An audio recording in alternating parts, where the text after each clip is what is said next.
today we have a very special guest on the line, my very first ever interview, and I'm extremely excited about this. Please welcome Mr. Connor Flynn, aka Bigfoot Anonymous. Hey, honor to be here, man. We've been chatting it up for a while now, and we're definitely cut from the same cloth, so it's just been meant to be. And I can't wait till in the next few months, making my way out west and seeing your grounds and checking out your your forest and the museum out there. There's just a lot to see in your neck of the woods, and I'm so excited for the future. Yeah, man, absolutely. I can't wait till you get out here. So, I know you have a book coming, or it's out, or pre-orders out at least. Tell us a little bit about the book you have out. Yes, sir. Yes, sir. It's a big time for me right now. It's really important. It's an important time.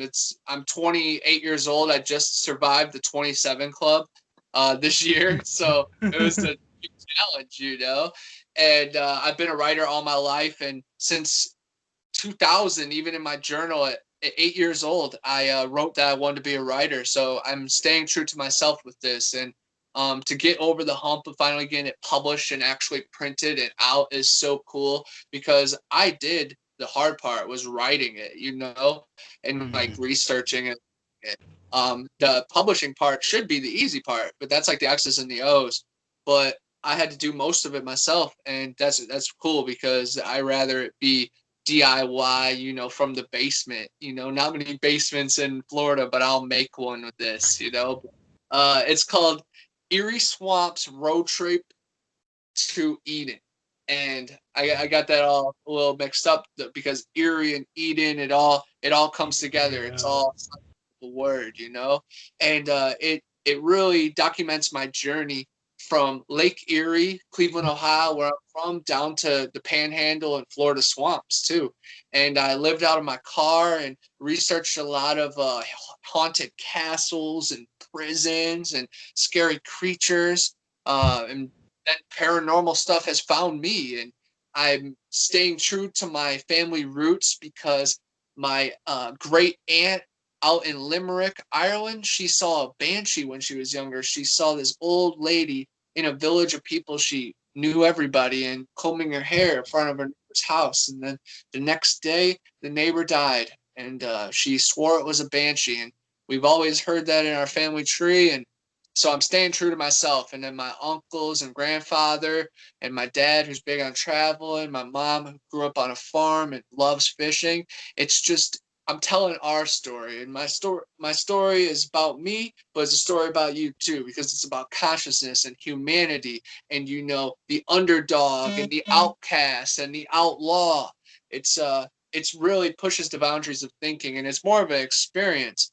And I try to put you in my shoes and really transcend you as a human being, and try to let you see like the Golden Gate above, because it's a dark time in this world, and it's so important to find our own light, and power and vibrations come together, and conversations like this propel us so far.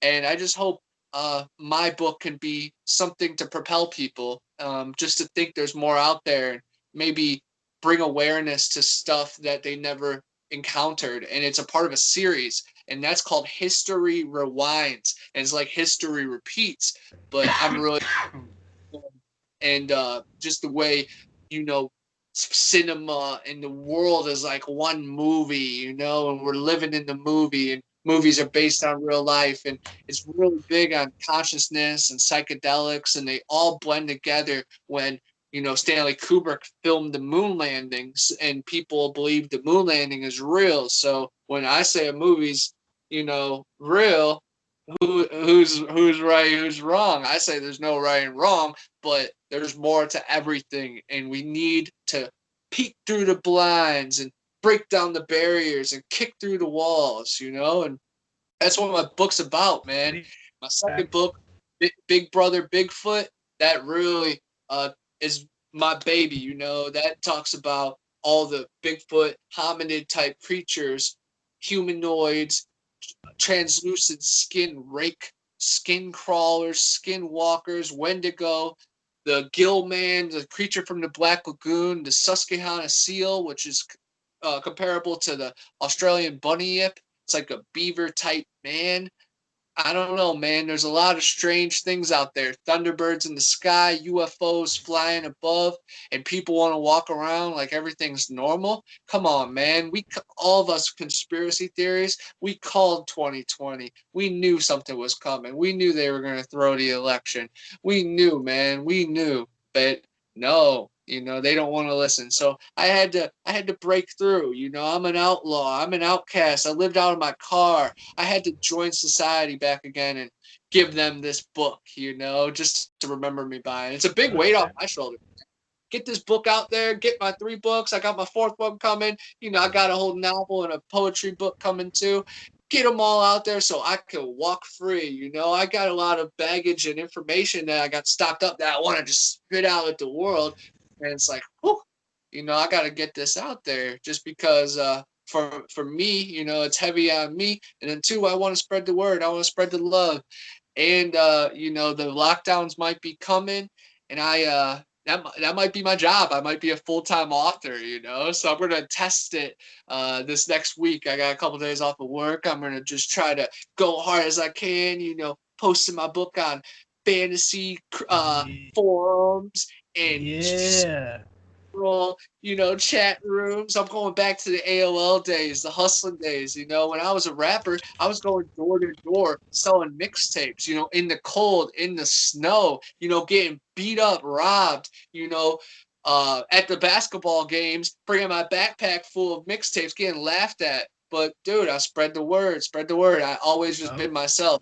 And, a book is it's been nothing for me, man. I wrote 1,000, 2,000 songs. I've written movies. I've written so many poems and scripts and everything. I'm a writer all the time, but finally it's some notoriety. And that's nice on like a humanity level, because I could be this outlaw alien all I want, but, I want to make my parents proud still. And if they could see everything I was doing, I think they'd be somewhat proud. They'd probably be freaked out as well, just because I'm really into the giants and the creatures from the dark, and some of them are evil, man. There's a lot of Dogman stuff going on that they're vanishing and they're raising the top of the treetops. I interviewed a guy firsthand the other day, and yeah, he said it started off, like 8 to 10 feet taller than a telephone pole. And, on one hand, that's hard to believe, but 2, it's like, dude, if this thing's already existing, werewolves, then who knows? It might be able to fly into the sky and turn into a bat or something. He said it just vanished into a dot. But I heard people saw stuff that same night, and one guy quit from the repair shop, and then another guy saw a giant crab in the trees that night. Yeah. Who the heck knows, But down that street, I was getting my car worked on one time, and I found a cool fossil, and it was like the size of my hand. And it was like a leaf, and I need to get a picture of it, because now that it has stories, maybe, it's the size of an egg. Maybe it's an egg of the werewolf. No, I don't know. I'm just being fun. But strange is definitely closer than we think. And sometimes it knocks on your door. Sometimes it calls you, I was a hip-hop rapper, so I gained a lot of enemies for some reason growing up. So I would get death threats on my phone late at night, and then sometimes it would just be nobody. So that goes in my head. I'm like phantom callers and just scary things. And we had a lot of legends of Samara and the girl from the Ring and a lot of stuff going on. And then the Witch's Ball and Crybaby Bridge were right around the corner growing up. And then this legend called White Shoes. It was this little girl. She was right behind this fence, and it was right by a basketball court and just like a playground area. And all you could see was her white shoes, because there was an AA place, Alcohol Anonymous place, on the other side of the fence. And the legend is that she passed away, of course, in a drunk driving accident. But her dad used to go to the AA meetings and speak there, and he'd have to keep an eye on his daughter, so she couldn't go past the fence. She always wanted to play with us, but she never could. And it was always a wild story.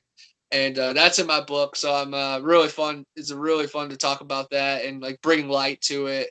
And it's really ceremonial, you know, and it's bigger than me though. Like I want it to be in like every library and every school, but I just want it to be. I want the book to do it. You know, I just want to fade away and be me. You know, and that's what's really important to me. Is just getting my message out there and then putting it out to the world and then going on to the next one. You know, I'm already working on the next thing. You know, I'm gonna do a couple Bigfoot documentaries. I did a short Yeah. film with a guy from FSU recently.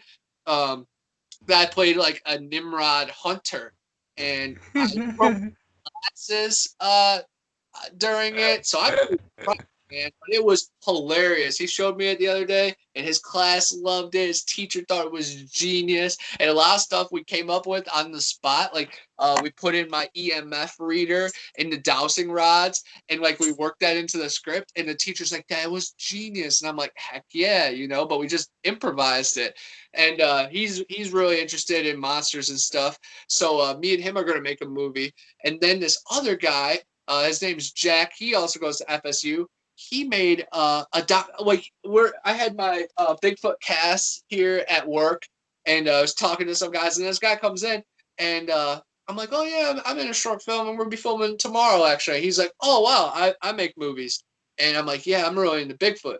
And he's like, I made a Bigfoot documentary, and he actually made a documentary about the people, the family that had a bunch of encounters, the Bridges family, down in here in South Florida, that they had so many dogman and paranormal encounters, and then you know he linked me up with them. So now we're all gonna make a Bigfoot documentary here soon, and I'm super excited because like me and my buddy Dylan, he's an incredible filmmaker too. You know the first short film guy, but you know like me and him are just on a friend level. This other guy is like, you know, he's we're friends now, but he's doing his own thing with Bigfoot, you know, and I'm excited to like co-join that, you know, and it's going to be two insane projects, totally different from each other. And you know me, I'm just going to be rambling on and trying to find everything I can, and hopefully I can, you know, I'll bring my buddy who has the giant bones, you know, and that will be revolutionary. And there's just so much out there. You know, I've had footprints, and we see structures in the woods all the time. You know, X marks the spot, arches, and then there's TPs that are 50 feet tall that they'll kill a certain amount of trees, or trees will be dead, and they'll put them in a TP against one living tree. And these figures are, you know, not figures, but these things they create are 80 feet tall up in the air, and it's just the possibilities are endless, and there's a language in the forest that many humans don't really pick up on. Yeah, no, absolutely, absolutely, man. I have to, I have to ask you. I have to go back real quick to the giant crab in the tree. Is that like a crab squatch? Yeah, man. I really it was a dog man that the guy witnessed. Him and his friend were walking. The guy I spoke to, Cody, was walking his buddy home, and they saw a dog man type Bigfoot, right, get bigger and taller than the trees, and then vanish into a dot. Then my buddy Ronnie, who has the Bigfoot bone, he lives right in the same area. He saw, yeah, a giant crab in the trees, in the woods, in that same area. And I don't know, it's pretty crazy. We were talking about it today, and it's like, was it a shape-shifting thing? Was it like an alien ship, and that's all his mind could pick up was a freaking crab? But then I uploaded that interview on YouTube, and it's actually been blowing up. I got like 900 views in a couple days, and it's a lot of positive. A lot of people are like hating on it too. Not a lot, but a handful of people, and they're like, "Oh, how much should you pay this guy? You're leading him on saying stuff." I'm like, no. This guy has been saying this story for long before I ever even lived in Florida, for one. And then two, I showed up at a gas station and recognized the guy from Ronnie telling me a story about him. And then I put a camera in his face, 2 minutes later, which, he was cool with, but it's still a lot of pressure. And he didn't remember every single detail. He's like still trying to imagine himself. And I'm trying to remind him of what I know. So it's like two minds coming together, and people want to throw shade, but a lot of people are like, wow, the possibilities are endless because, I look at Dogman like he's like a physical creature. And yeah, he might be able to transform from man to wolf in ways, but jumping and vanishing into a dot in the sky is pretty far fetched. But who's to say anything? Because I'm big on protons and electrons. They can become particle or waveform. And most of the time we're particle because we're solid. But we, in real transcendent times, and when we can be our true selves and activate our pineal gland and the DMT inside us and everything that's inside of our soul, the 21 grams, then we can become waveform and we can vanish. Just like how the Bigfoot say, oh, they evaporated in the midair, and they blend in with their backgrounds. Well, their skin and their hair has some translucent see-through abilities that it does camouflage with their background. So even if you do take a perfect picture of them, somehow, some way, it's going to place some kind of manipulation on your eyes and camera and everything. So no wonder they can blend into the background of the forest. I have tons of pictures that you can see like little faces, and it's like, were they? I felt like something was there. But is it a pareidolia or however they call it when you're just seeing faces too? And these words and these meanings, and they throw them out like the Mandela effect. Is it Bernstein Bears or Bernstein Bears? I don't know, but keep continuing on my path. And Big Brother Bigfoot has some cool little snippets of like 15 Bigfoot type creatures that I've investigated, and then it has pictures of scat, of tree bends, of footprints, of giant bone. It's a lot of cool, I'd say, evidence. I'm big on, I've narrated over 200 of these newspaper articles that talk about giant exhibitions. I've narrated over 500 anonymous people's Bigfoot encounters, from all over the world, all over the map, and from different times, different decades. And it's awesome to just see what else is out there and how many stories are really out there, because everybody's like, oh, there's no pictures. Well, go on Squatch Me Now, go on MVTV. There's new footage and there's new pictures every single day. There's new footprints. Go to the museum in Boring right by you. There are so many casts, and they find so much, man. Yeah, dude, I need to buy one of those hoodies. Dude, honestly, I have a couple of them. I'll just send you one. Oh, dude, I would super appreciate that. I'll send you whatever I have here. What size do you wear? Large or extra large? I could definitely fit into. I got an extra large. That'd be perfect, man. That'd be so cool. Oh my gosh. For sure. I will do interviews in it and do it in the documentary. That would be cool because I'm an Eastern boy, so repping the Western would be dope. And I've spent a lot of time out west, but not in Oregon or Washington. So that's a bucket list for me, man. And I'm really excited to make my way out there because, like I said, I went to LA and back in a car. Documenting and exploring ghost towns and cryptids and Bigfoot and monsters and crazy people and punk bands and haunted venues, So just for me to reach some more land, in America, part of me is like, oh man, I saw it all in America, but heck no, dude, I haven't. I need to see more, and I'm so excited, man. Dude, there's a lot to be seen up here. You being in Florida, I'll probably send you a T-shirt. That'll probably feel a little bit better to wear around. Hey, I'm in the Panhandle though. It gets chilly. It's been chilly right now. I'm in sweatpants and I'm a freeze baby. I'm from Ohio, and that should make me tough to the cold because I like survived blizzards, Yeah. But your body changes and different air is different to your body because it's like thicker in some places, just like heat is like dense, and it's really crazy, and it just shows that air is just vibrations in the air too. And like, you know, I went through Hurricane Michael and Hurricane Irma and Hurricane Sally, and firsthand, and they were really intense and flooding and thrashing, and you know, trouble sleeping the next few days, and parents crying and sisters crying, and cats, you know, changing forever, you know. And it's crazy, and it just shows that everything is one. So we have to take care of this planet, but we can't fall into the traps that these politicians and these celebrities are throwing out there. We need to be real, you know. And it starts with all of us. Like, recycle when you can, you know, ditch the plastic water bottles and drink out of a Yeti, or drink out, or just keep one bottle. Like, get a canteen. I don't know, man. Start small and go big, you know. And it just propels. I'm all about just pushing things forward, and positivity goes a long way. You say, you know, good morning to the right person, they're going to be nice to the right person. Like, your small action can bring the sun in the morning. Like, we can never sell ourselves short, never underestimate ourselves.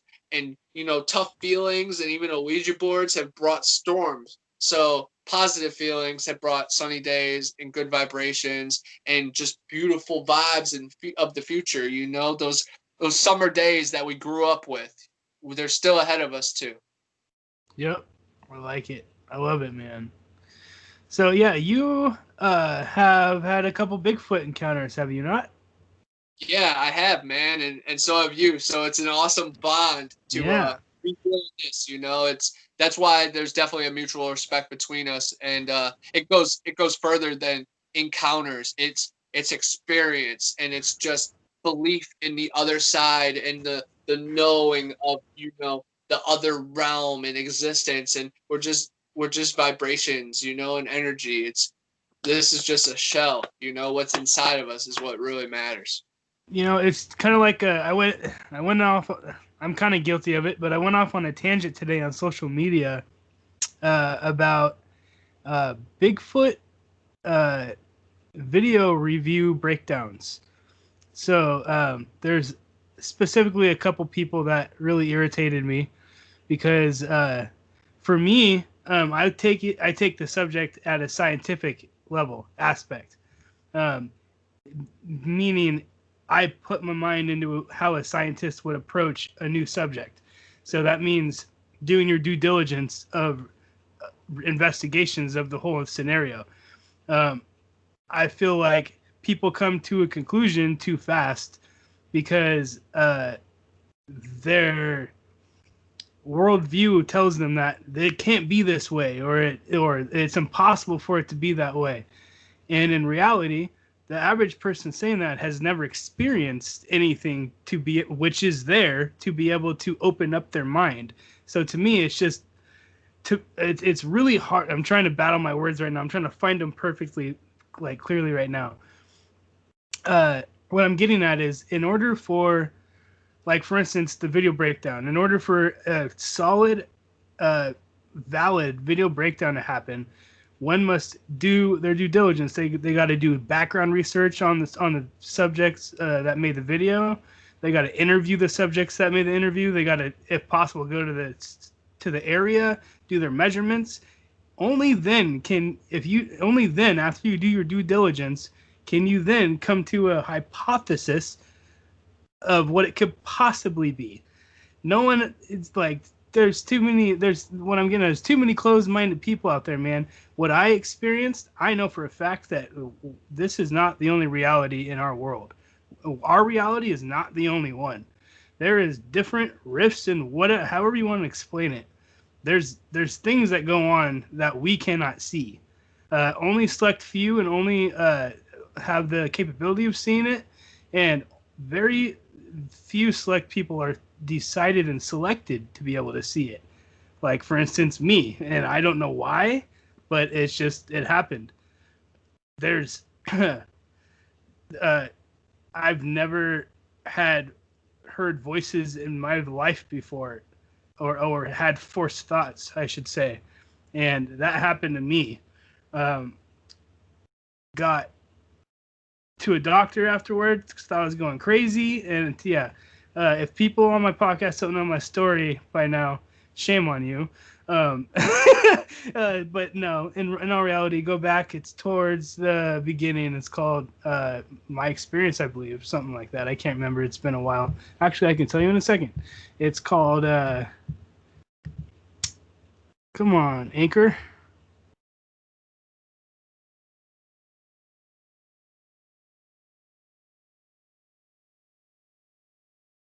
Wow.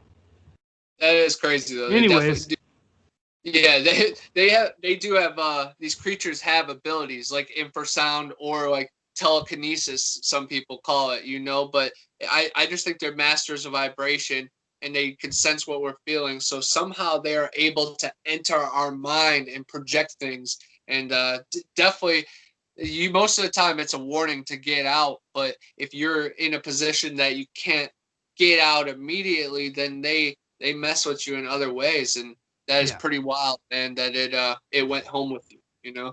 I was missing the next page button. It's called How It All Began. That's what it's called. Yes. But anyways, getting back to what I was saying, I know what I experienced, man. There's something to it.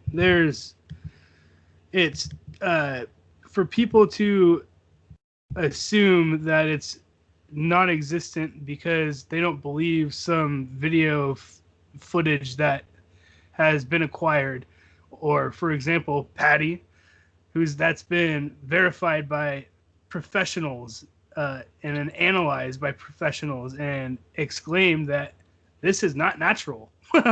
This is not natural movements. This is not a suit, so on and so forth. Right. It's not a suit. There's no edits to it. That is a living, breathing female being, Sasquatch. That's a mother. You can clearly see her breasts.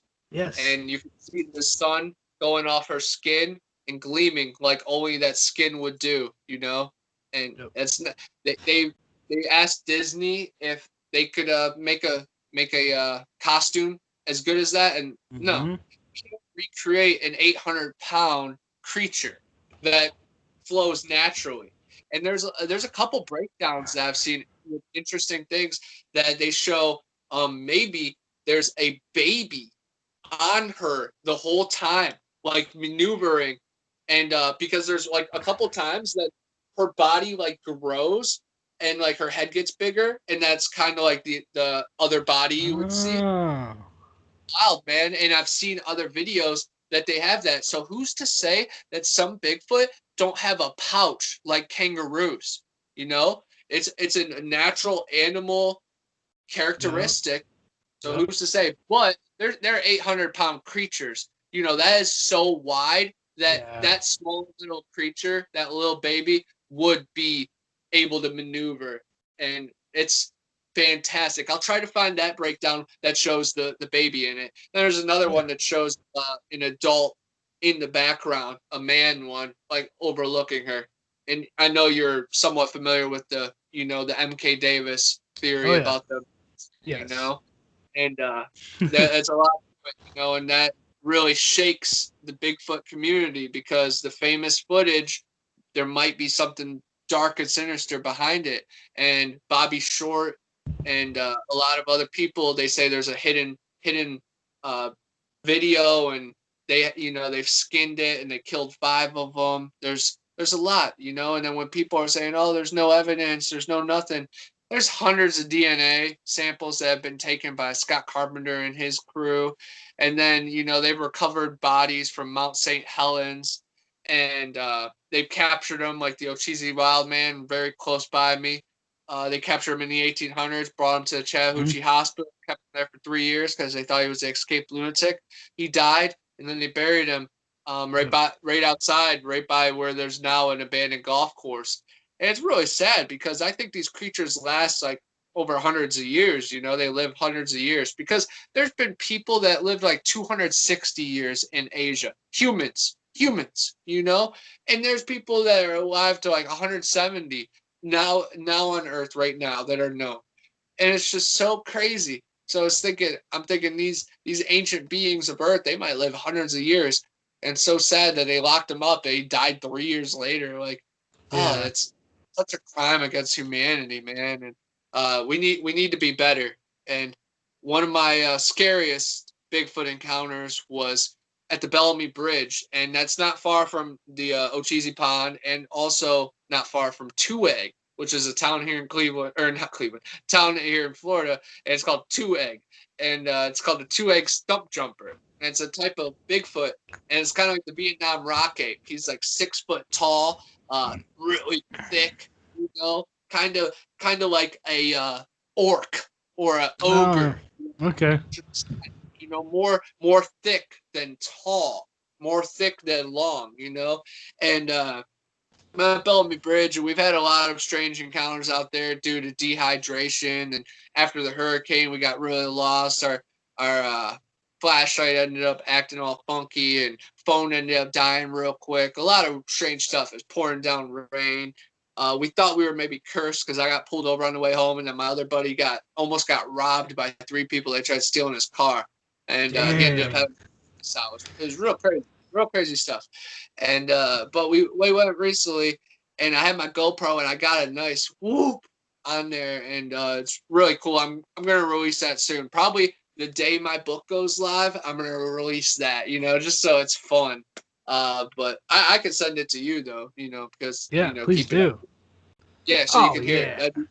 That'd be really cool. It's a short clip. It's literally like 9, because I have like a 15-minute clip, because I had the GoPro running, and then I cut it down to like 15 seconds. So we're literally talking about the swamp thing, and then we hear a crazy noise. We hear the whoop, and it's from far away, and it like stops us in our tracks of conversation.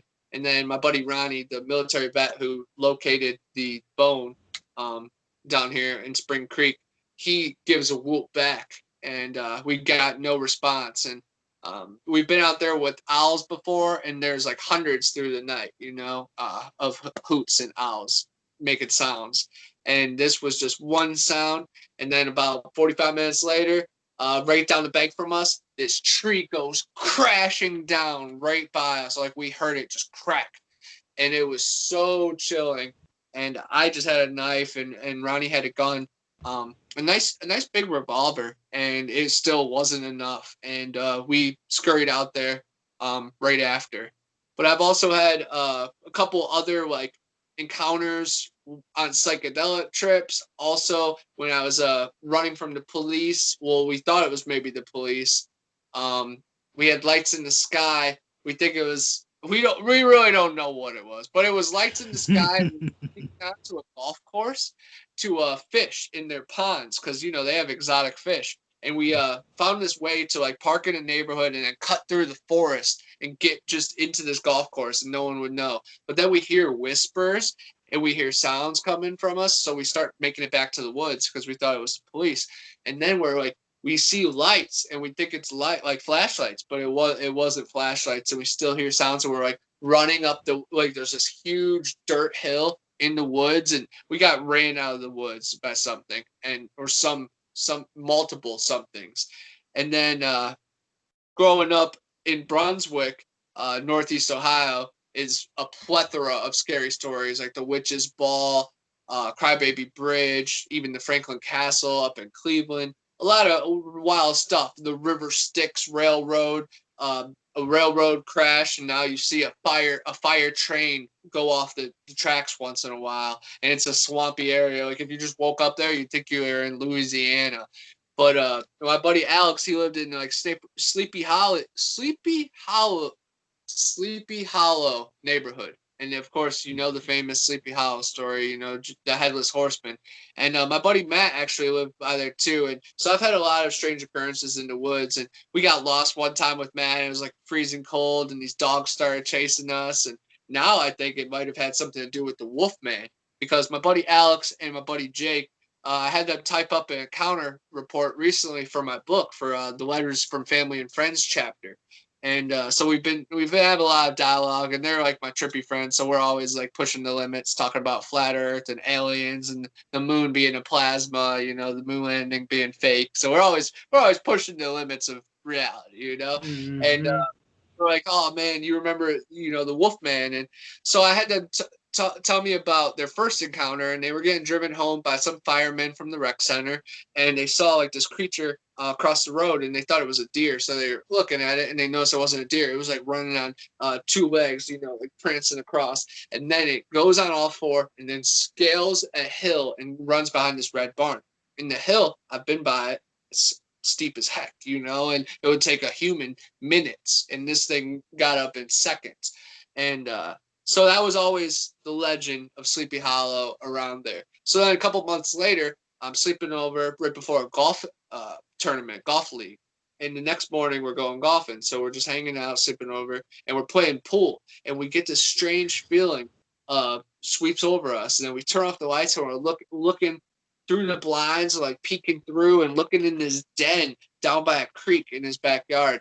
And then we see this silhouette of like this giant wolf lurking at us, and it looked like he put us under a spell or something. Like it, you know, he was giant. We're kids. We didn't know what we're seeing, and Jake and Alex are freaking out. They knew it because they saw it, you know, in the day, or at least in the twilight, and it was just thrilling. And we already had the lights off, but we dive deep, and we're hiding for a while, and we didn't see it again. But the rest of the night was just so scared. And I remember curled up in a ball with like my back against the walkout glass, because it's just sliding glass windows, you know, ran to the patio, like full body. You could see us completely, you know, and just being so scared that we ended up going upstairs and sleeping in his room, you know, before the golf, that we had to wake up super early. So it was pretty wild. And Jake and Alex are like some psychedelic warriors. So we've done a lot of crazy stuff for like blood moon eclipses and Friday the 13th and Halloween.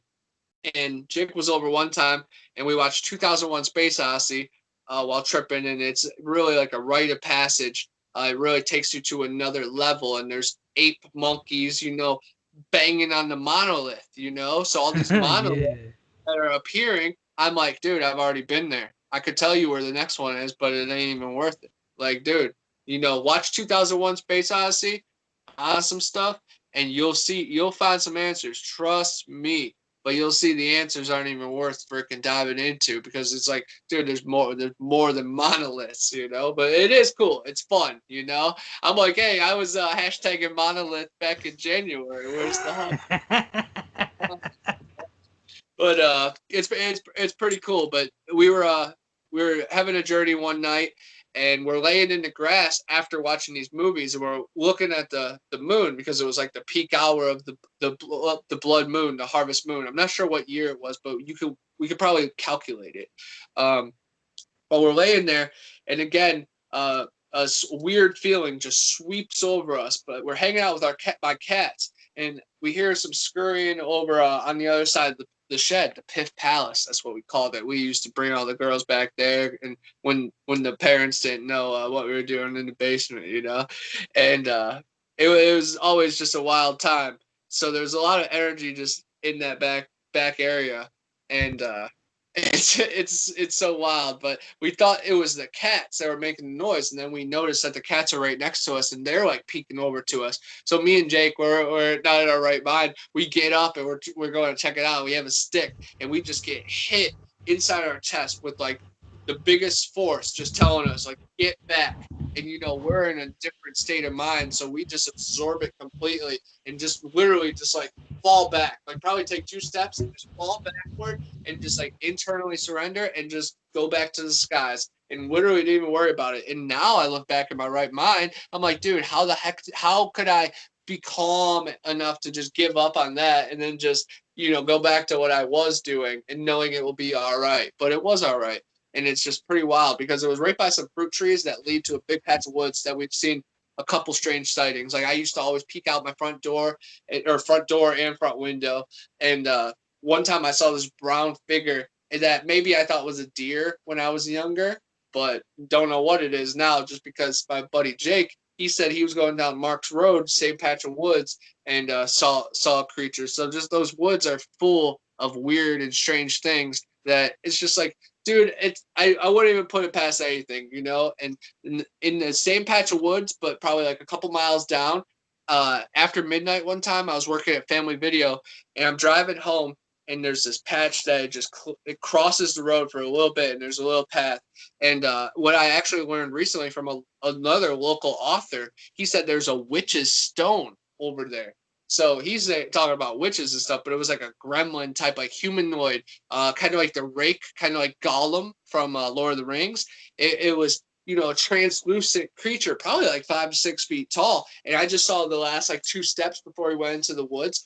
But it was like one of those things that your mind doesn't even believe it, because it goes into like instincts and just protective mode, and it protects your soul and protects your mindset, and man, it can take you to places that you don't even want to go. And there's dark things in this world, and therapy and the doctors and the hospitals aren't equipped for what's out there, even priests and stuff, dude. The Exorcist is a documentary, man. Stuff is real. Troll hunters are out there.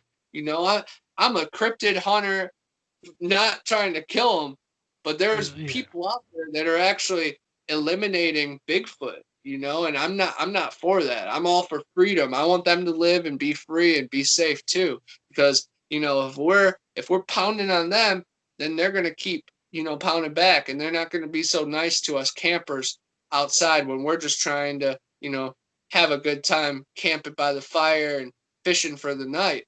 They're gonna pay their vengeance, and I remember you telling me that you've had quite a close encounter. Could I hear that now that we can hear great between our audio, man? Yes, absolutely. So I'll just start from the beginning of that. So I had gone to Cliff Berkman's shop in the museum, and kind of told him about my first encounter, my sighting and all that stuff. At the time when I told him about it, I wasn't ready to tell anybody about the mind speak thing. And so up until recently, he didn't know about that part, but that's getting away from the subject matter. So anyways, I had in 2019, I had gone to Squatch Fest in Longview, Kelso, Washington, and met a research group called Clackamas Research Group, or Clackamas Sasquatch Research Group. And I think it's just two brothers or two friends. No, I think two brothers. And their investigation area is exactly where I go, exactly where I had my encounter. And I became pretty good friends with them. And so upon asking, I give them my location, they would give me their location, an old location. And they volunteered the 2018's research area to me. So I went there by myself the first time and heard like a grunt and a growl and some stick breaks off to my left, or off to my back behind my right. And it was super creepy feelings coinciding with it, like almost being watched. And nothing else happened outside of that. Well, I take that back. I don't know for sure, but I swear that I saw something walking away from me, camp. So there was like tall grass that I could barely see. It was dark out with the campfire going. And it was like a long,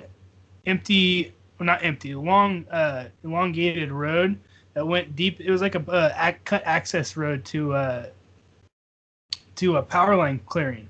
So it was like straight through this thick Mountain Hood National Forest looking tree lot, pretty much huge.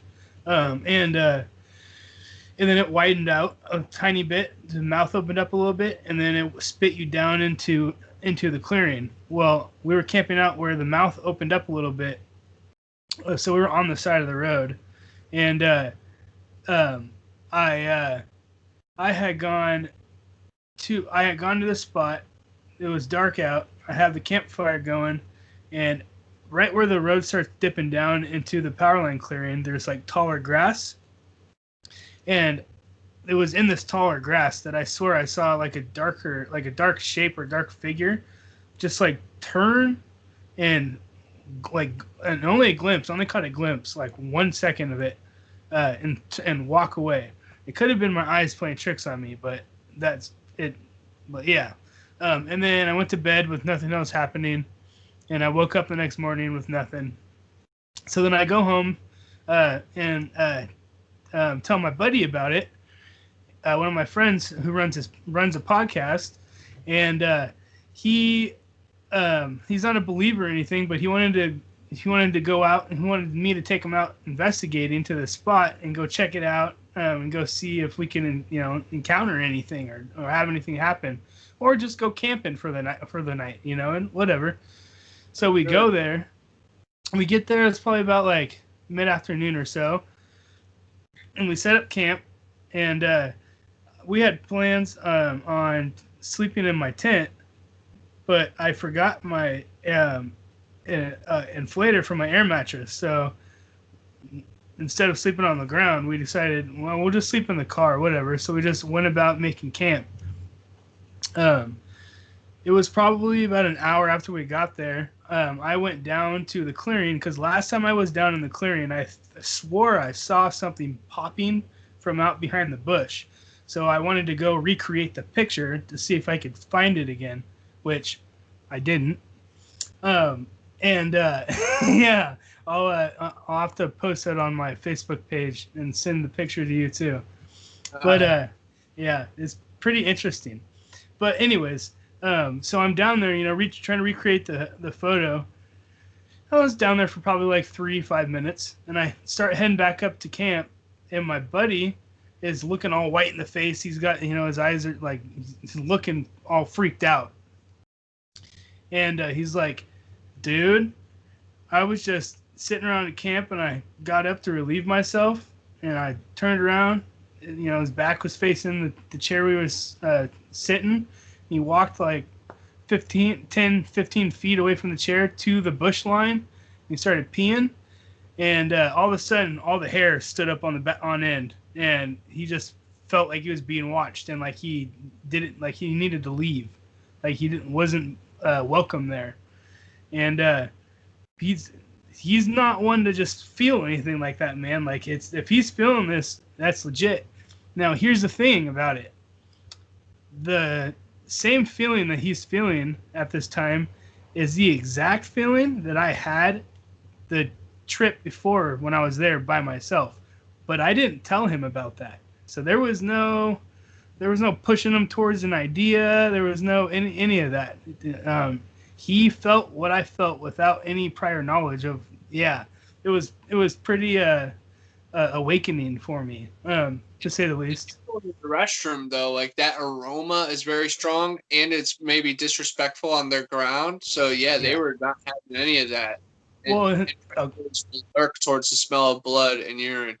Yes, well, and that's the other thing. So I didn't even think about that until you just said that. So where my friend used the restroom, right behind him was like 10-15 feet was his chair, which was at camp. His chair was probably 5 feet away from the fire pit, 8 feet away from the fire pit. So everything was within close proximity. My car, the tent, the campfire, the tools, the cooler, and it was all probably 3 to 5 feet off the bush line on that side of the road.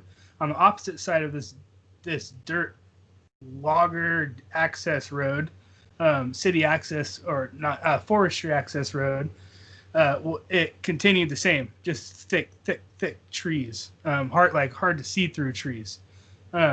So behind where our camp was, there was a little game. It was a game trail. It looked like it had been a hiking trail as well, but you could clearly make out that it was a game trail.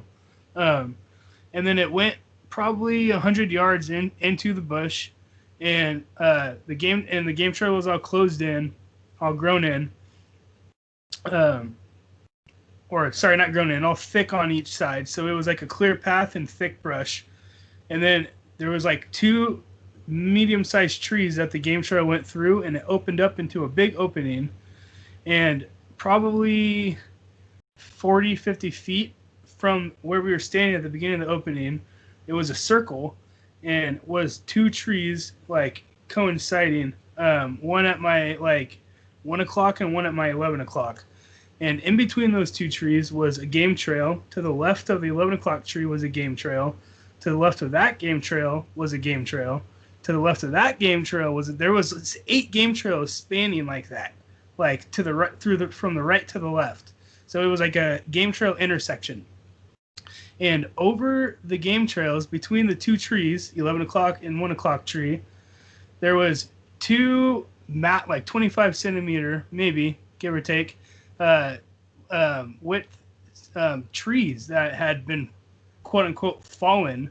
I don't know how they got down there. They weren't rotted out looking at all. One across those game trails in between the two trees, and then another one a little bit bigger than that size over laying on top of the bottom one. So there was 2 logs piled up. They didn't look like they were naturally fallen there. That's not like a leading idea of that I had when I got out there. It was unnatural looking. Like, it didn't look like windbreak or weather, any sort of weathering break or anything. With the possibility of was it a possibility of a human doing it? Yeah. Was the possibility of a Sasquatch doing it? Yeah. You know what I mean? But it wasn't Mother Nature is what I'm getting at. So the 1 o'clock tree had a branch on it that was very peculiar to me. And I started walking up closer to it, and I look at this branch, and it's broken. So the branch comes out straight, and then it's just straight, like dangling down. I look closer at it, and it hadn't been snapped. This branch was probably 5 centimeters, maybe thick. It wasn't, it was a little bit bigger than kindling, so a little bit bigger than a size for kindling you'd use. And it was thick. It had girth to it. This thing looked like it had been wrung out like a rag. Like, it was twisted. It was not snapped off. It was not anything like that. It was straight twisted. And it was aimed right going down the game trail to the left of the 11 o'clock tree. So it was pretty weird. And looking on a map, that 11 o'clock tree and all the rest of those, I'm sure, converge into one that goes straight to the watershed. Yeah, they mention acute angles, upside down check marks, and twist offs in yep. I Know Sasquatch's books, Field Guide to Bigfoot Stick Structures. Man, there's a whole language in the forest, and some people aren't big on the stick structures, but dude, they use them as markings, just like we use street signs. There is a whole language in the forest that maybe we could be in tune with. But just think, the Sasquatch, they could see thermal, they could see heat, they could see the ley lines of the earth, they know where the water leads, they just are all one. And I think if we can channel our ancient being, we could sense into that too. But actual physical signs like that, yeah, man, that I think it's something. But continue on, brother. Yeah. But yeah, I thought it was something. And I instantly turned on my recorder. I was making a podcast episode out of it, and to document my findings. And I'm all like scrambled brained. I'm not talking straight because I'm so excited about my findings, because it was out of the normal, man. It was my buddy. I had my buddy there, so it wasn't just me doing conducting field investigation research. I had him take a branch right next to it, which was almost the exact size, and try to twist it and break it off, and he couldn't do it. He's my size. I'm like 240, 230, 240, almost 6 foot. I'm a big dude. And if I couldn't do it and my buddy couldn't do it, I highly doubt any other human being is doing that. Right. If the possibility is there, yeah, of course. I'm not saying it wasn't a human being that did it. It's not what I'm saying. I'm saying is the possibility of it being a human being is slim to none. It's in a set spot too, so you have to connect with that. Yes, and yes, that's exactly it. It was in a hot spot. It was a verified hot spot by at least two like quote unquote professional investigation teams and an investigator, which Cliff Barackman is pretty much a professional investigator, as professional as you can get in this subject. But it's the pinnacle. He's the top of the top. Other than natives that have been living beside these creatures, and old farmers that have been feeding these creatures, just like 50 Years with Bigfoot that Mary Green wrote. It's about a native man that ended up pretty much adopting a Bigfoot named Fox, and then ended up getting raising a family, and it's crazy. But 50 Years with Bigfoot, there's an audio book of it on YouTube, and I don't even know how long it is, but one Saturday I just listened to it all day long, and then I watched college football on mute, and then just listened to the audiobook, and it was special. It was awesome. Nice.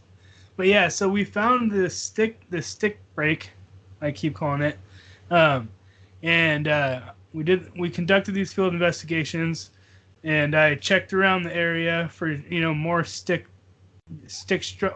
breaks, so that the possibility of recreating, maybe it was nature somehow, some way.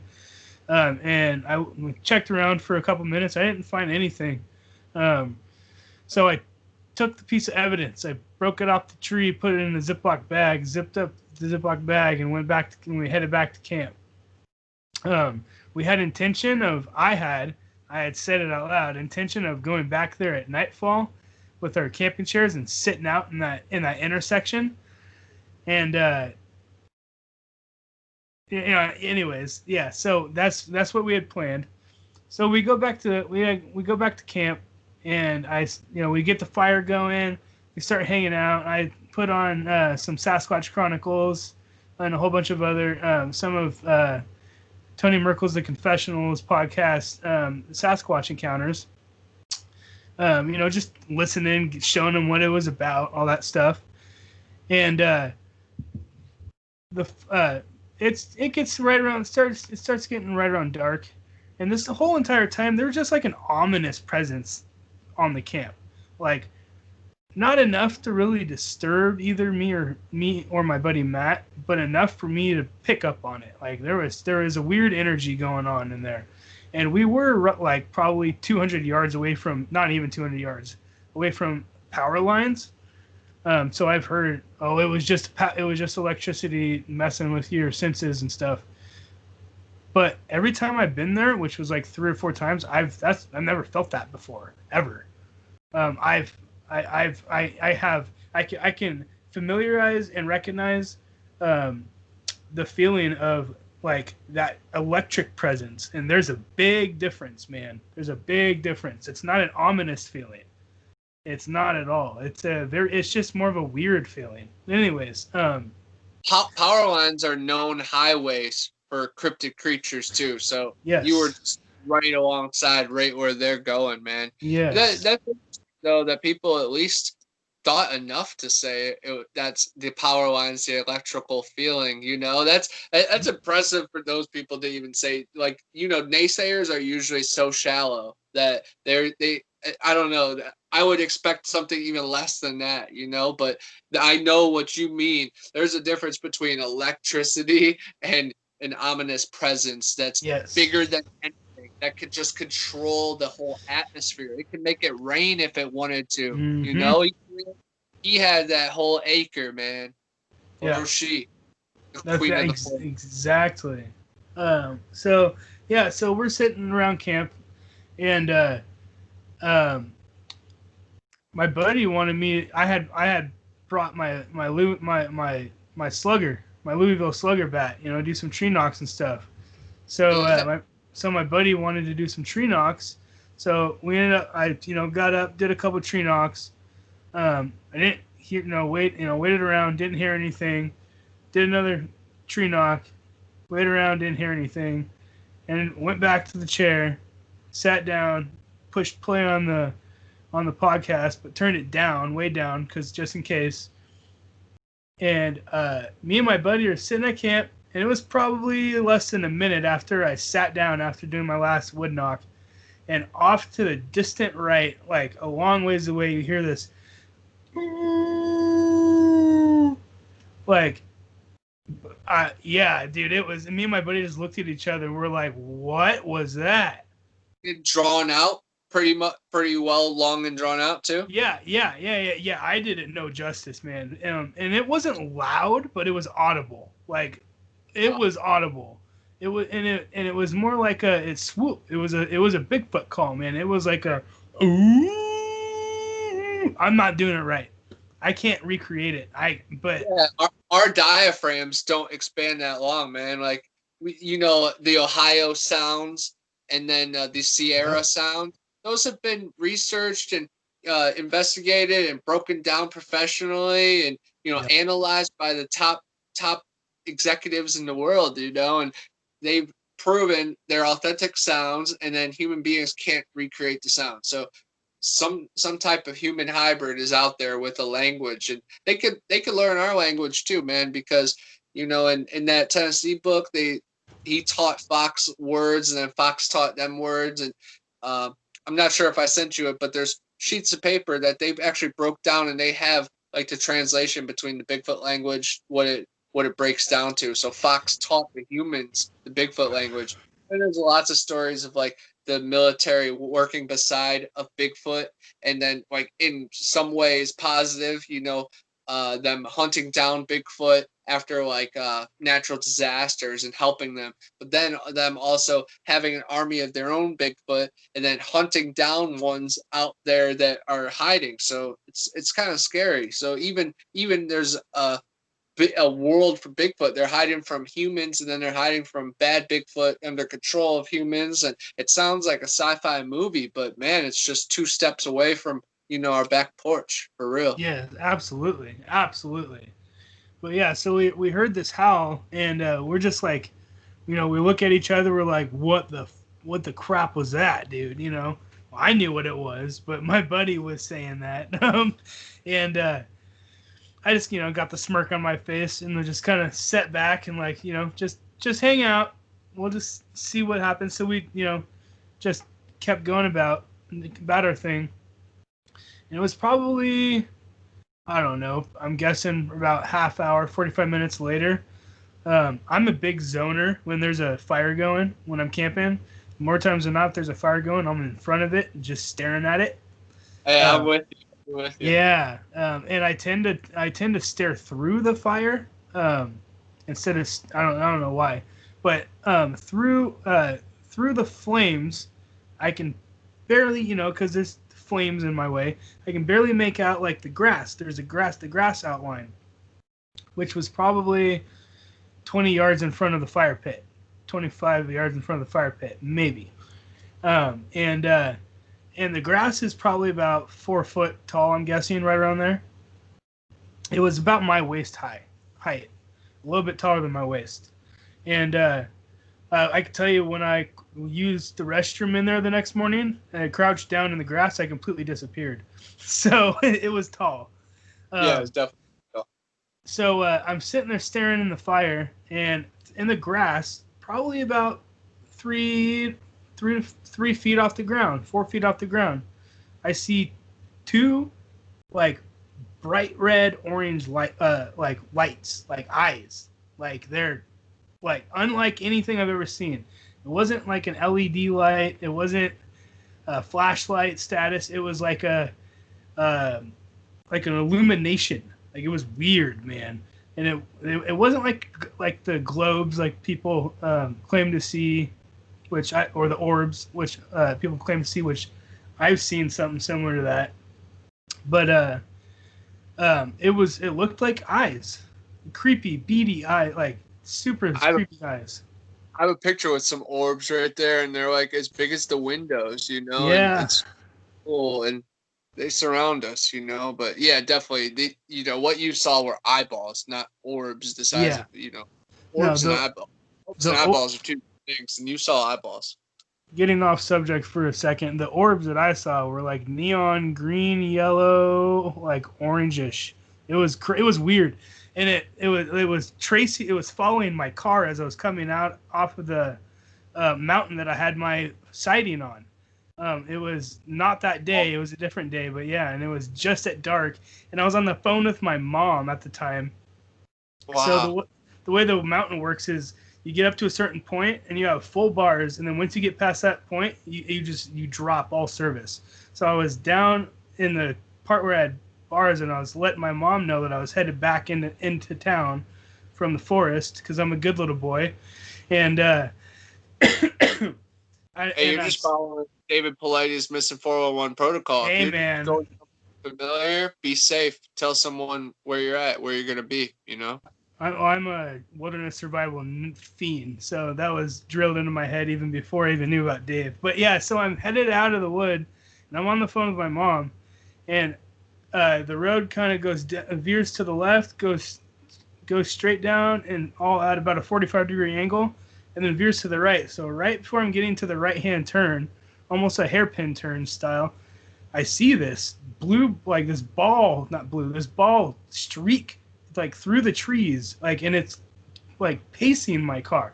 It's not, I wouldn't say it was like following or chasing, but it was like there.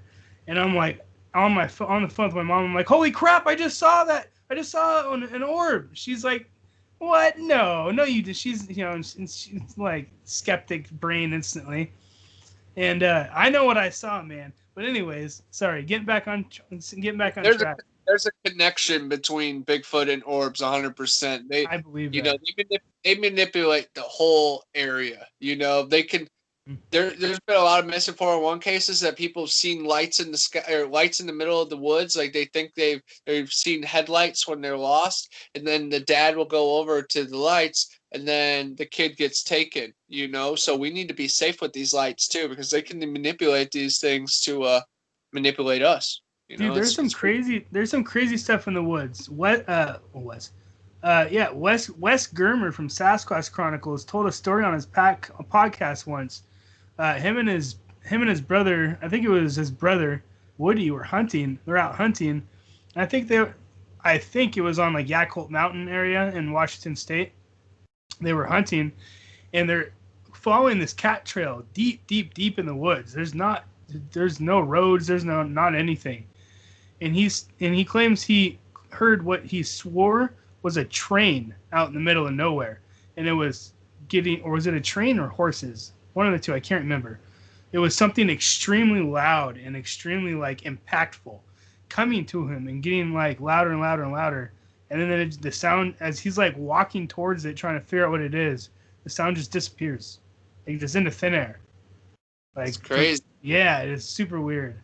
There's legends of horse and buggies approaching people here, and then there's been multiple. The horse and buggy will just disappear, like the noise will just disappear. And then another one, like in the 80s, this group was drinking and smoking out there, and the horse buggy comes up to them, and they couldn't believe it. Like physically came up to them, and they're like, "Oh my gosh!" And it's so wild because they told me that story, and then I did my own research, and then heard other stories that match up with it. And it's crazy. There are strange things in the woods, man. Yeah, 100,000,000%. But so I'm sitting at camp, going back to my Bigfoot story. So I'm sitting at camp, and I'm staring at the fire, and I see these two eyes, and it startles me instantly. I look over to my buddy. I'm like, Matt, do you see that? And of course he didn't see it. And the second I looked back to see if he's like looking at, they were gone. There was no noise. There was nothing with it, but that was it. And I was just kind of like creeped out, but I had my buddy with me, and I had all my guns and shit. So, yeah. But anyways, we're sitting at camp. We make our dinner, roast our hot dogs, do whatever we're doing. Can't remember exactly. And we decided to call it a night. It's getting late. So, we put the fire out. I'm super weird about fires. I live in the Pacific Northwest. Anyone who catches my forest on fire needs to be imprisoned. It's so gorgeous out here. Always put your fires out, people. Anyways, so I'm due diligence on the fire, put it out, go to bed, go to my car. Me and my buddy I was in the front seat. My buddy was sprawled out in the back seat, and we're trying to call it a night. And it was just so uncomfortable, man. I had my tent set up still, which was right behind my car, and but no air mattress. So I was like, dude, let's just go. Like, I'm going to the tent. Like, I'd rather be sprawled out on the hard ground than cooped up in all these weird positions. So we go to the tent, and it's dark out. It's pitch dark out. I mean, it's Mountain National Forest, away from any city lights, and we're surrounded by thick wood. So we get to the tent, and we open up the door, get it all settled. I zip up the door and lay down, and I just, start going to sleep.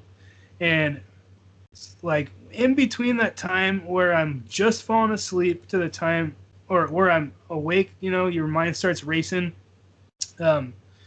As just before you're about to enter into your sleep mode, you start thinking about all these random things. Like I do, at least. I was right there when I was shook out of that state by what I only describe as like feeling and hearing, but mainly feeling what sounded like 4 or 5 like 50-pound bowling balls being dropped from like 15 feet up off the ground. Like it was like if an elephant was walking through, bro. It was like boom, boom, boom, boom, boom, and it wasn't even in that pattern. It was like a doo doom doom doo doom. It was weird. I don't know how to explain it, man. And instantly, I become aware of my surroundings. My adrenaline spiked at this point, and my eyes are wide open until I realized what I had heard and felt. And so I squeeze them shut real quick because I don't want to see anything. I'm a big baby when it comes to being in situations like that, so I'm not a very good investigator, but I try my best. Longest, bravest man. Once you're put against the alpha that can manipulate the air around you and the air inside your lungs, yes. No one plays a match. I'm stunned. David beat Goliath. Yes, yes, exactly. Jack somehow slayed the giants. Yeah. Props to David and Jack. Those the homies. Man. Those the homies. But so I'm laying there in the tent, and I get woken up to these vibrations, and I'm like, I clench my eyes shut from being afraid, and all of a sudden I start hearing like footsteps, and they sound like they're like 3 to 5 feet away from my tent on my side. So the way I had gone on Amazon last year, I think, and being a lazy American, bought one of those four-person pop-up tents from Amazon. And so I had my pop-up tent set up. It was pretty wide. There was me on the left. If you're facing into the tent, I was on the left-hand side, and my buddy Matt was on the far right-hand side. So there was probably about 3-foot gap between us, 5-foot gap. And on my side, I'm hearing footsteps. I'm awake, and I don't know if my buddy's awake or not. I can't. He's kind of a snorer at times, so I'm not hearing him snore, but he could be in that light sleep mode. I don't know if he's awake or not. So I am sitting here hearing footsteps on the outside, and they're kind of shuffling around. It sounds like they're going like pacing back and forth, and like going into the brush, coming back out, and then around like the front side of the tent at our the front of our heads, or the front of the tent, not our heads. Our heads were probably like 3 to 8 feet away from the front of the tent. I start hearing more footsteps, and pretty soon they're on that side of the tent. So there was multiple footsteps going on around the tent, and I'm like starting to freak out at this point because I'm either thinking it's Sasquatch and Politis and all these other horror movie the tent being drugged off starts flashing through my brain, and then second off, I don't know if it's people. Like, Right. we're not Or that the long. or the police, wondering what you're doing or something. Yeah, anything, and I just couldn't see, which was another reason why I was so freaked out. If there was a window in my tent I was able to see, I don't know if I would actually, but I would probably feel safer. Although being able to see out my tent during that, I don't know how I'd feel about that. But anyways, so I I am would laying there. just try to be as quiet as possible, play it cool, try to move as little as possible, but try to figure it out. Well, that's exactly what I did too, and not necessarily on my own voluntary will.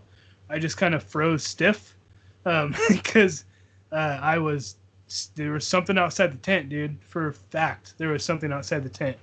So, I nice little. He was outside. No, you're good. So I'm laying there, hearing these footsteps, and all of a sudden I start hearing the tent start to flap, almost like there's wind hitting it, like it's a light wind, and the tent walls are just lightly flapping. There was no wind or anything. It was a nice summer day when we were there. It was nice summer day. We weren't in any elevation or anything. And there was no you could hear the trees blowing or feel it in that thin summer tent wall because it had a breezeway if the wind was going. There was no wind, and so I'm like, that's weird, but it's got to be like a wind hitting the upper part of the tent because it sounded like wind hitting the tent. And as soon as I start thinking this, I start sensing the tent walls start coming in on me. And when I say sensing, I mean you can almost feel like something breaking your bubble, like something entering your bubble, like almost like someone's too close to you. And I'm like, my heart starts racing, and I can feel it getting closer, and it starts getting closer. My heart's racing faster and faster and faster, and it's probably a centimeter away from my skin. My arm. The way I had it, I'm a side sleeper, so I had my right arm tucked underneath my head, and my left arm sprawled out, and it was just barely from right here to the elbow, so right mid forearm to the elbow, and I'm feeling this presence, and it. Next thing you know, I feel like a solid fingers, hand, something solid against the tent wall, touched my arm. It didn't grab my arm; it touched my arm. In it was probably there for 2 seconds, a total of 2-3 seconds. But when it first touched me, dude, I instantly got a shiver, completely sent throughout my entire body, and I stopped breathing, and I froze. I completely froze. I get that because even human touch sometimes, if you're not expecting it, can send that small shiver. So imagine 100 times magnified. Yes. Dude, that's crazy. And I'm like, I swear my heart stopped, man. It was intense, and no pun intended. And so I'm sitting there in sheer shock. I was in shock. That's no other word to describe that. And I'm sitting there and my mind is scrambling. What do I do? How do I end this whatever's happening? I have no clue what to call it. And all of a sudden it just pops in my head. Just make a noise, dude. Sniff. Whatever it is, let it know that you're not asleep. And you know that it's there. And so I'm laying there and it's dead quiet, dude. You could literally hear a pin drop on a piece of grass. It was quiet. And I just go, just like that, real loud. It was really loud. And if it was an animal or a person or something like that, normal reaction would be startling, bye bye, done, blurry character out of picture, pulling away real quick, which would make the tent make noise, loud noise. This object, whatever it was, slowly creeped its way up off my arm. I could feel the tent moving away from my arm. And coinciding with the second that it, like you could tell it had released its touch from the tent, the campfire goes, thing picks up, dude. Just bright as can be. Super bright. Wild, man. That's so Super crazy. bright. Yeah, I think either it was trying to do like a distraction, or you got inside it somehow that you like psyched it up enough that its energy was going so strong. You know, you might have you might have expected you to be asleep and you weren't. You know. Yeah, I don't know, but I in my mind's eye, and I don't know. This could be me just filling in blanks. I've talked to somebody that claims that it was put there by Sasquatch, which I don't know if I fully agree with that, but my mind's open. Was I see like almost like an alpha at my tent, and I see almost a family in my camp, and I see like two juveniles, and I see a female off in the brush, just kind of observing, checking things out, right? Like I would be able to see her if I was out there, but out of the perimeter of the camp. And I see the juveniles messing around near the fire, and one of them jumps over it, and the fire kicks up. That's what I see. Cool little connection, and yeah, I could see that somehow being inspired or put there by Bigfoot. And dude, the dream world is a special thing, and I've had nightmares with Bigfoot that I've gone back to my grandparents' property in my dreams, and then had face-to-face encounters. And it's like, you know, my mom wanted to separate from the group, and I was like aware. I'm like, no, mom, no, you know. So it's like with the current awareness, but I'm a kid. So dude, there's like time travel and dream walking and sleep skating and dude, different dimensions and encounters and experiences work on different planes. But you were surrounded by them, and I think they were attracted to you guys out there because they're not used to visitors, you know, and people spending the night. So they were probably feeling you out, and they saw you earlier. You know, whoever had the glowing eyes, maybe that was the mom, and then they reported back, or maybe you saw the alpha just straight up, and he wanted to lock eyes with you, and maybe there's a feeling inside of that. Maybe he locked eyes with you and put you in a trance, and none of this happened, you know, and like somehow it's all psychic, you know. I'm not, you know, I believe it physically happened, but who knows? What if they could create realities like that and rewrite your night, you know? Like the possibilities. When he touched you or she touched you, was it passing on information, you know, or checking you out, or absorbing your information, or trying to feel your soul, you know, or was it just an innocent touch? Was it something deeper? But it sent a chill down your spine that was natural, but it could have been supernatural, that it was so much that it gave you something, man. Yeah. I really believe, and I don't know why, I just have this feeling like this is the way it is, that, and I don't know whether it was like a ominous thing, or if it was a curious thing, or if it was like a, hey, I know you're here, don't do it again thing.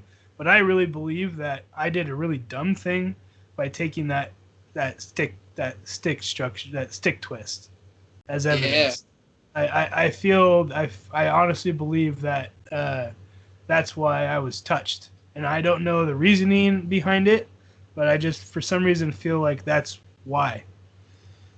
It was kind of like a.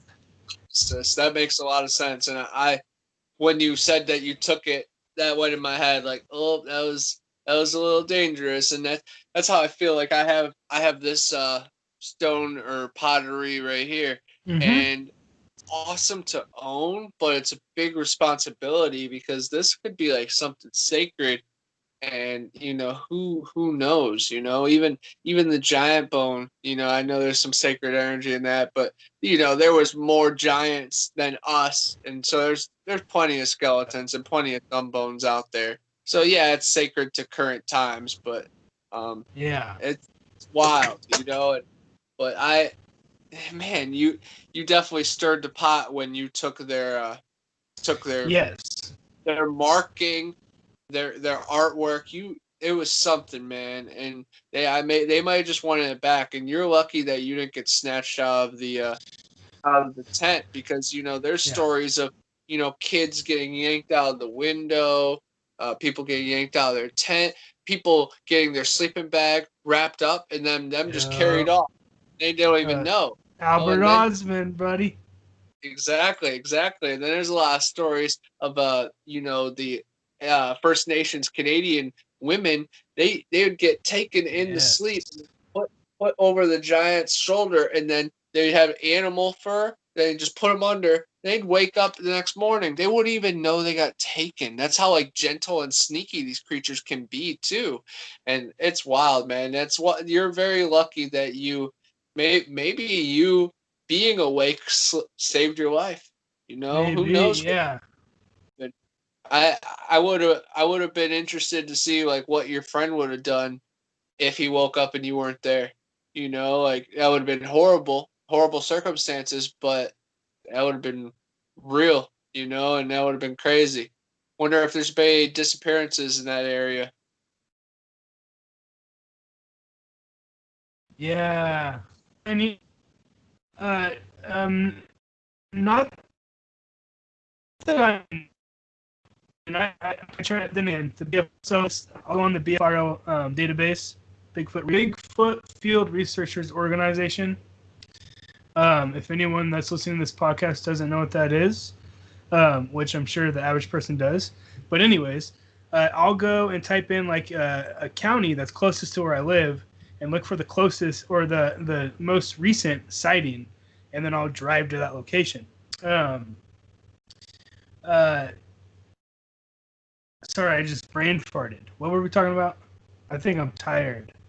Yeah, no, it's definitely getting late. But yeah, the BFRO situation, I asked if there was any missing people in that area. Yeah. Thank you. Yeah. So I haven't seen any missing people reports on there, although I keep an eye out.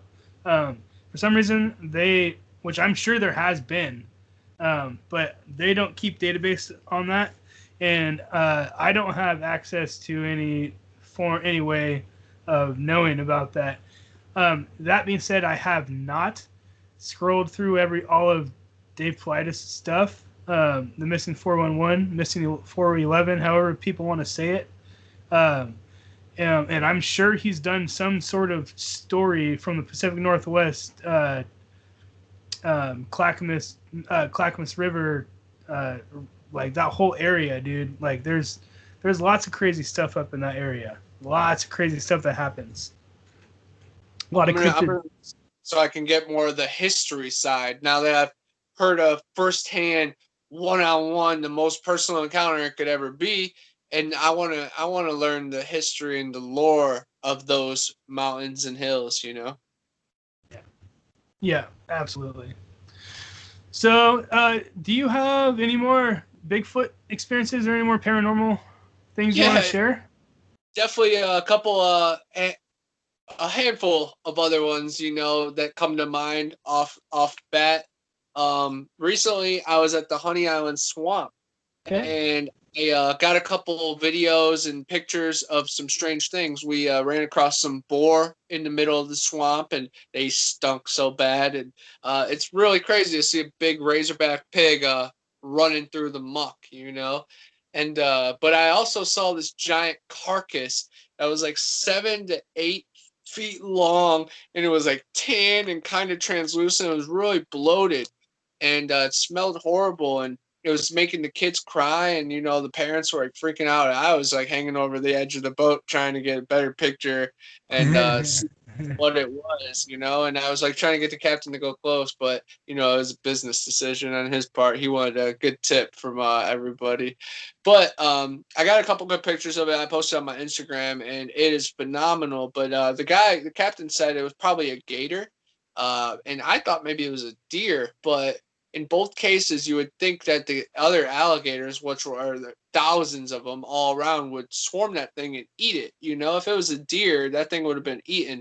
If it was another gator, I think it would have been green instead of tan, and it would have been eaten. But I don't know what it was. And there's a lot of strange stories out there. The Honey Island Swamp Monster is the most famous, the term of it. But the footage goes back, I think, even before the Patterson Gimlin footage, I want to say.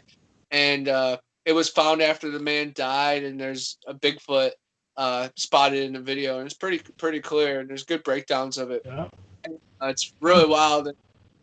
There's lots of Cajun legends about the Rougarou and werewolves and Dogman and Indian mounds and the mound builder giants. The possibilities are endless. And then there's a movie called Hatchet about Victor Crawley, and he killed more like 70 people in the Honey Island Swamp. So it was just fast to go out there. And I hit up New Orleans and the Honey Island Swamp, and then a couple of famous places in Biloxi, Mississippi.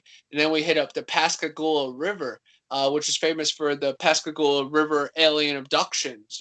2 men were abducted into a spaceship and tested on, and then hundreds of other people around in the region saw a spaceship and strange lights in the sky the same night. So clearly something 100 million% happened. And we're on the river, and we went to Gator Ranch, what was a airboat, and they take you out there and show you a bunch of gators and take you on the river, and it was awesome.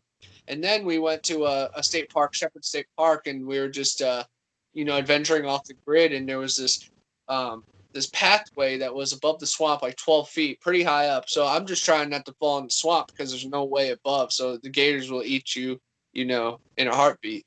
So I'm just jumping from like these peg to peg because it was like unfinished. And we were drinking in New Orleans the day before and having late nights at the casino and stuff. So yeah, my body was like messed up, and I have like dehydration problems. And I try to drink as much as possible, but you can never drink enough. You sweat, your whole body sweats.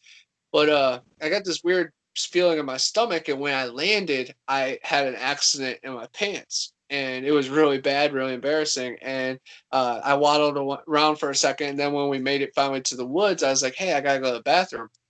So I get off, like, try to go out of sight of Adam, and he thinks I'm going to just go in peace. So he's like sitting right at the corner. So I go even farther, and I'm thinking David Paulides. I'm like, man, they got me away. The point of separation. So it's a big deal. And I drop my drawers, and I look down, and I'm like, oh, yep, I gotta ditch them. And so I hear something like rattle in the woods a little ahead of me, but I'm not too worried. I'm just trying to get the pants, because by then I already had like a rash, and I was like, so it was very uncomfortable, and it was just annoying as heck. So I'm dropping my pants down, and can't. I'm like freaking out because I don't want Adam to see me. I'm like, oh my god, I got these poopy pants. I'm like, I gotta get rid of them. I got the whole day ahead of me. What am I gonna do? And I'm coming up with a plan, and I take my shoes off, and I'm standing on top of my shoes. So then I'm still hearing the sound, and this is all within just a couple seconds, but it feels like a lifetime, of course. And I'm standing on top of my shoes, and I'm taking my socks off, and I'm wiping myself, and then I hear this thing dart like towards me, and I'm like, oh, and I'm like freaking out, like pretty much just dead with no pants on, the worst way I could be, and I throw down the stuff, and I pull up my pants. I throw down my underwear and the socks like in the leaves, and I pull up my pants, and this thing didn't attack me. It was just like probably like a bluff charge, or just maybe in like a super explainable thing, maybe like a deer. I maybe woke it up, and then it was like changing direction, not trying to go right at me because it's thick wood, so it couldn't see me completely, just sound, and then he probably smelt me, whatever it was, and was probably like thrown off by it. But I ended up throwing leaves over my dirty clothes, and then scurrying back to Adam, and it was just so stupid and so funny in a way. And I'm like, oh my god, this is how fast it can really happen, And there was another time back in Ohio that I was waiting for this girl to sleep over, and my mom was home, so I didn't want the girl pulling in my driveway, so I had her park at this neighborhood behind my house, and it's right by some woods. So I was out there waiting for her for like the longest time, and she was super late. I'm like calling for her, And then again, I hear something from the woods like charging at me. And this time there was no standing still. I turn around and beeline it as fast as I could from my back door. And I'm cutting through my neighbor's backyard. And I'm going through their garden. And I hit one of their garden stakes. And it goes up and through my lip and cuts me open real bad. And it breaks my collarbone. And I've broken my collarbone a few times. And so I ended up being in a sling for a few weeks and having this big like gash in my face, and I still have a little bit of a scar up under my nose and stuff. And it's just so wild. And people thought I was drunk and everything. That I fell on the steps. I'm like, no, something chased me out of the woods, man. And then I'm like, I remember looking in the mirror like I'm bleeding real bad. And she calls and she says she's there, and I'm like thinking, oh my god, this girl's gonna die. And I ended up just cussing her out and just telling her, she should have answered, and I got messed up. And she wanted to like make it up to me, that night. And I was not having it. I was like put in a different headspace. And in those times to turn down a girl sleeping over, it was crazy, So I was shocked and I was just done. And I was really like pissed about because the future, I was like, oh my god, my face is gonna be messed up. So stupid, and it was just an embarrassing next few weeks. And it's Bigfoot never laid a hand on me like he has you that I know of. I've been camping a lot and camping outside, not even no tent or anything. So who knows what happens when we all fall asleep. They say spiders crawl in our mouth, and things happen all around us in the sleep dimension, the fourth kind.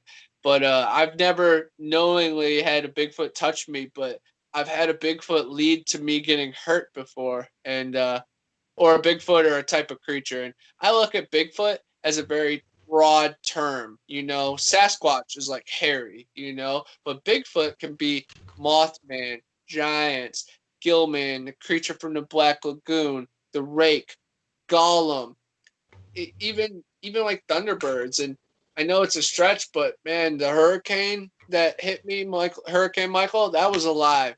So, yeah, Bigfoot, Leviathan, giants, titans, trolls. It's all Bigfoot, man. But Sasquatch, wood apes, Susquehanna seal, the Mogollon monster, the Mojave Sandman, the Big Bear Beast. There are tons, man. The Texas wood boogers, the Booger Man, the Boogeyman, Sasquatch, Orang Pendek. That's a whole species of creatures that were small, like the Vietnam rock apes. They're like 4 feet tall. It's what is it? The Imugobo? How do you pronounce that? Yeah. That's a brand new species. I have a journal of like bunch of tribal names for Bigfoot and stuff. I know that's a different species of type of humanoids and stuff. No, but yeah. I have journals of just hundreds of ancient names and tribal names for these creatures. And how dare anybody say they don't exist when every single tribe across the world and every type of people has the Yeti, the Yeren, the Yowie, the Bigfoot, the Sasquatch. It's all out there, man. And we need to spread through, because now Dogman, demon dogs, the creatures from hell, man, are crawling through the Morrow, and it's scary. It's really wild that they're attacking us on different dimensions. Nightmares are one thing, sleep tears, lucid dreaming, sleep paralysis, that will find you. And everybody has to sleep, so it's strange that things will appear in our yard and in our region and somehow access our minds, like sadly you have fell victim to and I have fell victim to. And these creatures have infrasound, and then pouches like kangaroos, and echolocating like dolphins and bats. So just think of all the greatest animal characteristics and then match them with an ancient person.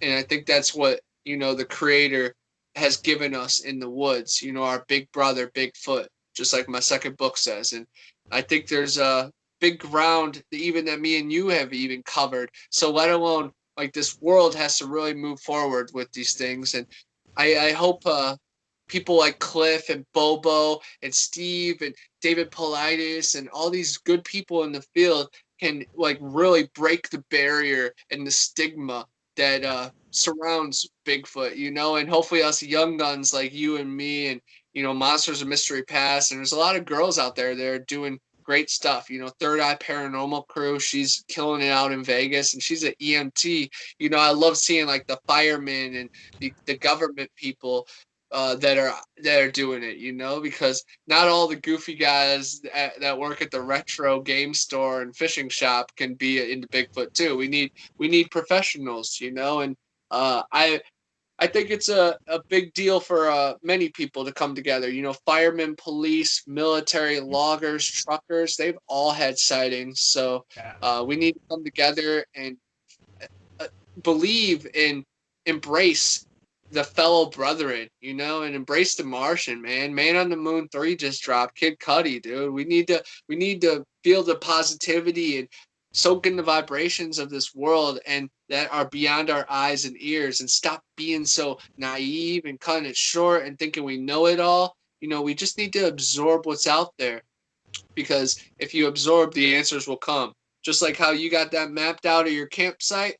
Yeah. You didn't go finding that. It came to you. In a way, you went finding for it, but you know what I mean? It just, sometimes when you're on your right path, the truth will come to you. And you just absorb it. When you open up your doors, the channels can pour through, man.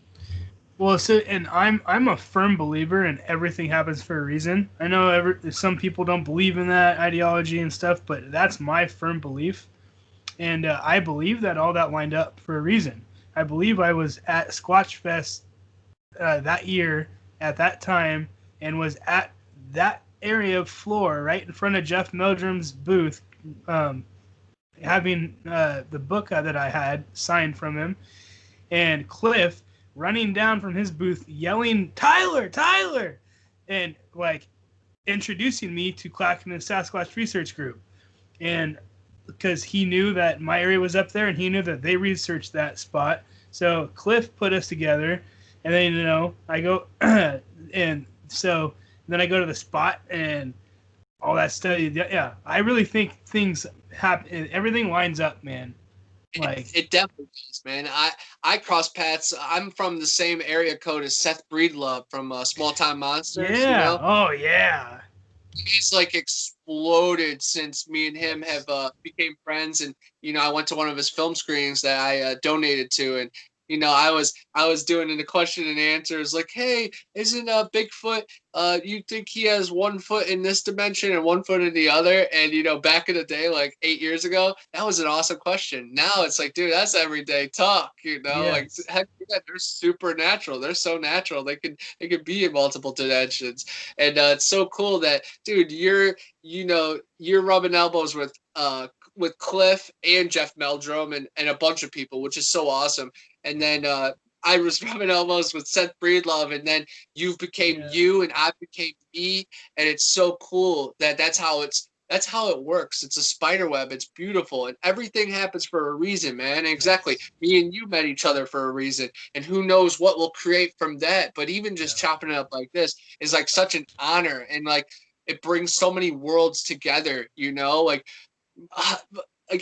I don't think you understand. Like it does a lot for me, man, talking to someone that's, you know, also experienced Bigfoot and sees it on a different like dimension like I do, you know. It's endearing knowing like, dude, those people are out there. And then it's also cool because I love like the 7 Degrees of Kevin Bacon, you know, and like it's like, heck yeah, dude, like, dude, you're you know Cliff, like he's a pinnacle in this game. You know, my mom knows Cliff Brackman, you know, so it's like, so it's an honor to be on the show and to chop it up and to tell my story, to talk about my book, and to hear your stories, and just to have an open conversation and an open hand. You know, you're welcome in my house. Let's camp in Florida and go deep sea fishing, and I definitely want to check it out at the West Coast for sure. Yeah, buddy. Yeah. I'm down. Oh man. So yeah, before we start wrapping this up, I want to ask you. You know, there's so many hypotheses out there. People think they're they're apes, they're human hybrids, they're aliens, they're some sort of alien connection. Uh, what do you think? What do you think? What do you think Sasquatch is? I think it's the ancient man, the ancient ones. It's definitely a human hybrid. They've done DNA on it. It's not an ape. They can speak, and an ape, I guess, is a broad term as well too. But they are human. They have language. They have mated with human men, and maybe that's possible for apes as well. But I don't think so. I think they are human hybrids. They are the true ancient man. They might be Esau from the Bible. They might be Cain from the Bible, the marked ones. The Mormons. They said that a man met Cain in real time now. Cain is still alive, and he's a giant man covered in hair. So right there, Sasquatch. And I think there are ape-type creatures out there as well that are very intelligent that might be man-like. So like I said, Bigfoot is such a broad term that, yeah, there might be intelligent apes like our homie Caesar, Yep. better Yep. angle. Yep. Caesar. And just the Planet of the Apes, man. There's like 8-9 films about it, talking about it. And it's, that's not Bigfoot, but it's intelligent apes, and anything's possible. I think they are human hybrids though, and that's based on DNA. And the mound builders surround us, and like I said, giant humans, the Lovelock giants back in California, the Humboldt Museum, they had the skulls back on display back in the day. And before the agenda got rewritten and humanity had to be locked down a little bit, the things were flowing. There are newspaper articles, 800 newspaper articles of giant bones being excavated, sitting in sitting formation, facing the east, covered in copper and gold. These are not apes. These are intelligent beings, and they are the ancient ones, and I think they still exist, and there's more of them than there are of us. They are all over the surface, and they are way below us. There are, just think miles, man. There are more than, 10,000 feet in a mile or 9,000 feet in a mile? Yeah. Space. 1 mile is 10,000 feet. You know how many, realities can be in 1 mile? Tunnels, dude, until the pillars of the earth.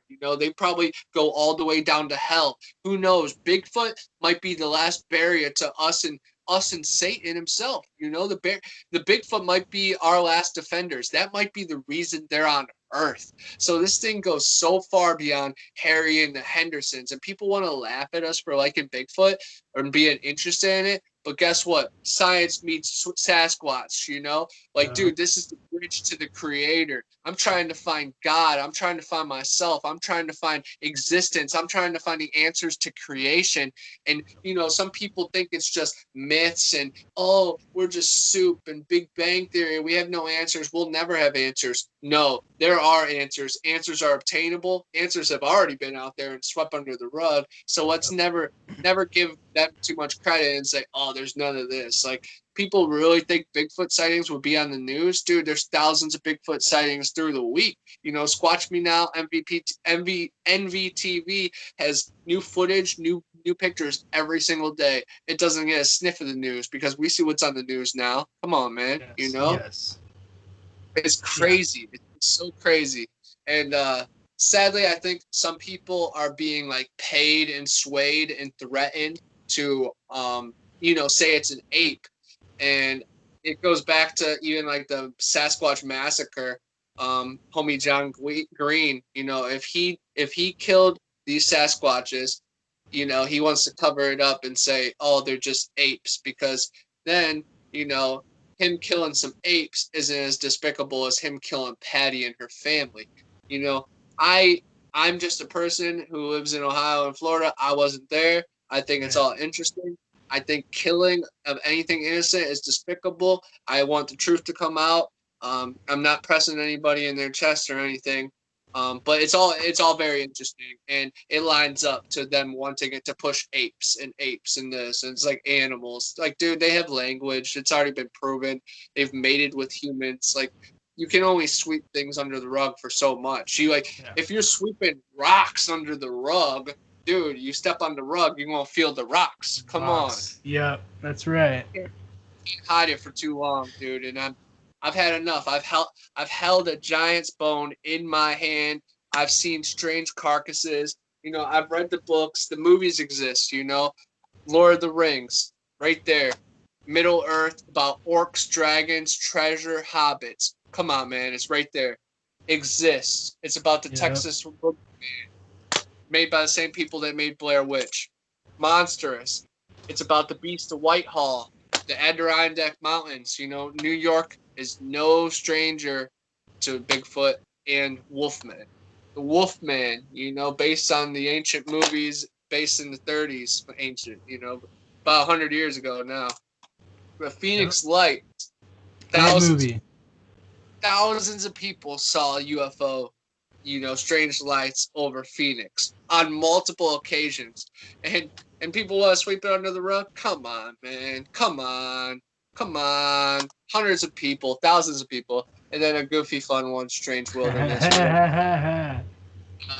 You know, Sasquatch. And I feel like I'm like part of the Strange Wilderness crew. It's a lot of fun, you know. And then I do have a couple of Bigfoot books that I've been digging into, and it's an honor to join the club. You know, I'm going to be adding four Bigfoot books to this very soon, and this one's really cool. Steve Isdahl, he runs How to Hunt. He has a no BS approach, and this has like more than 100 of his stories. Listener stories that have been mailed into him, and he reads them all the time, nonstop. Yeah. And he's awesome. You know, he's a big game hunter from Canada that has seen many things, and his First Nations grandfather had encounters, and he owes it to his grandfather, just like I owe it to my aunt who saw a banshee in Ireland. You know, I have no choice but to just, you know, pay respect to my bloodline. Here's another one that I just recently got. I haven't really dug into this one, but next time I go fishing next week, I am going to take it with me. And then Max Brooks, De-Evolution. He World War Z. This is about Mount Rainier Sasquatch Massacre. This one guy came into my work, and he recommended that book to me, and he didn't even know I was about Sasquatch. So it was meant to be, just like you said. This one... And sorry to interrupt you. I gotta let my listeners know. De-Evolution is available on Audible, because that's where I listen to it. I love reading it, but I'm gonna do the Audible too, because I'm always on the go, but I love listening to podcasts and loving that. And I haven't finished it, so I need to. And this one is a nice little kids book that they probably have at the school library, but it's a cool one. And there's other ones that they have like Atlantis, Bermuda Triangle, Bigfoot, aliens, poltergeist, Loch Ness Monster, and a Yeti. A lot of cool stuff. What's the name of that kid's book? It's Mysteries. Mystery Explorers Searching for Bigfoot. Okay. And it's got a couple cool pictures in it, and just statues too. And they have dental records. It's really cool. It actually came with my Bigfoot cast of Patty right here. It's a replica of the 1967 footprint. So that's really cool. It came with three books with it, and then Serial Killers, which is really cool. I had a close call with the Seminole Heights serial killer out in Tampa. He killed a couple people when we were performing out there, and it was just scary to even be anywhere, you know. And I kind of feel like the Zodiac and stuff. And they cracked a Zodiac code tonight.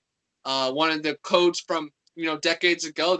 A mathematician cracked it. So today is a legendary day in history. Yeah. Check it out. Once you know, before bed, maybe. And I saw like Ted Cruz was trending too, because people said he might have been Zodiac killer. And I forget what one of the guys in the Manson family. I think his name was Bobby. I forget his name.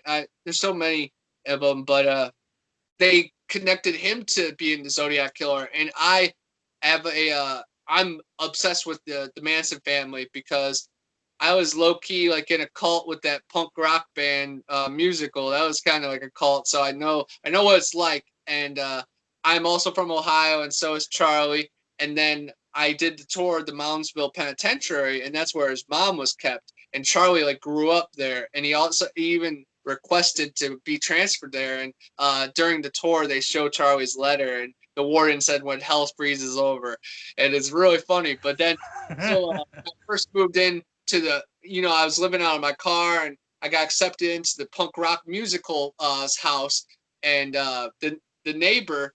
And I'm all like, oh, I'm into Bigfoot, I'm into ghosts, I'm into Charles Manson.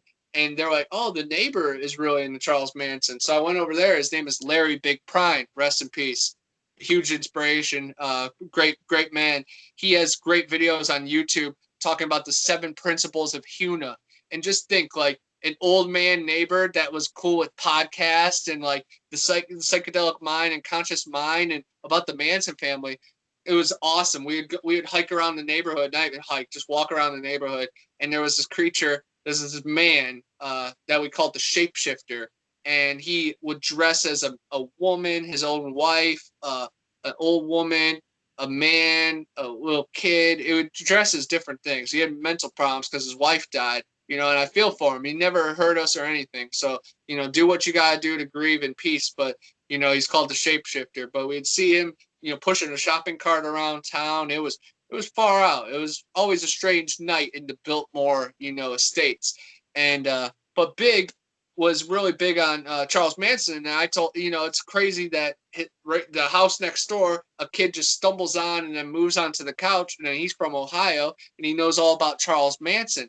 Well, he also knew a lot about Charles Manson because there was one guy that wrote a book, and he was like Charlie's nemesis, and he was a prospector, and he found gold, and he deprogrammed a couple of the Manson family. And Big Larry contacted this guy and actually went out to his ranch out in California where Manson was right across from, and stayed out there and then got a book signed. And it's Paul Watkins wrote the book. It's My Life with Charles Manson, and it talks about the other Paul, his Big's buddy. I'm forgetting his last name right now, but it's easy to look up. And but it's Charles Manson's nemesis, and even Tex Watson, the guy that killed the people, the LaBiancas and Sharon Tate, he said that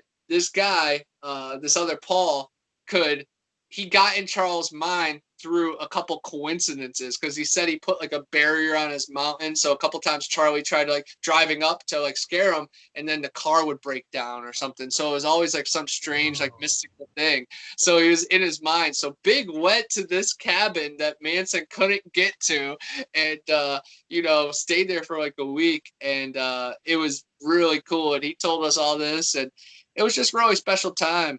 And everything comes so full circle, and just serial killers, Charles Manson, and then he died that year, and Big died that year, and then the Dodgers, he was a Dodgers fan. They just won the World Series and stuff. So it's really cool, just everything connecting. But it's just so goofy that the house I move into, the neighbor is like some genius. And then he also toured around the country with Richard Bantler about neuro-linguistic programming, about like changing your mind for success, and for not even success, just positivity, and with positivity comes success. But yeah, everything's linked. And it was an honor to be a part of the musical, and I really got thrown into the Florida culture and got to see a bunch of crazy venues. And then we lived out of the car for the summer, and went to California and back, and stayed at New Orleans and Dallas. Got to see where JFK got assassinated.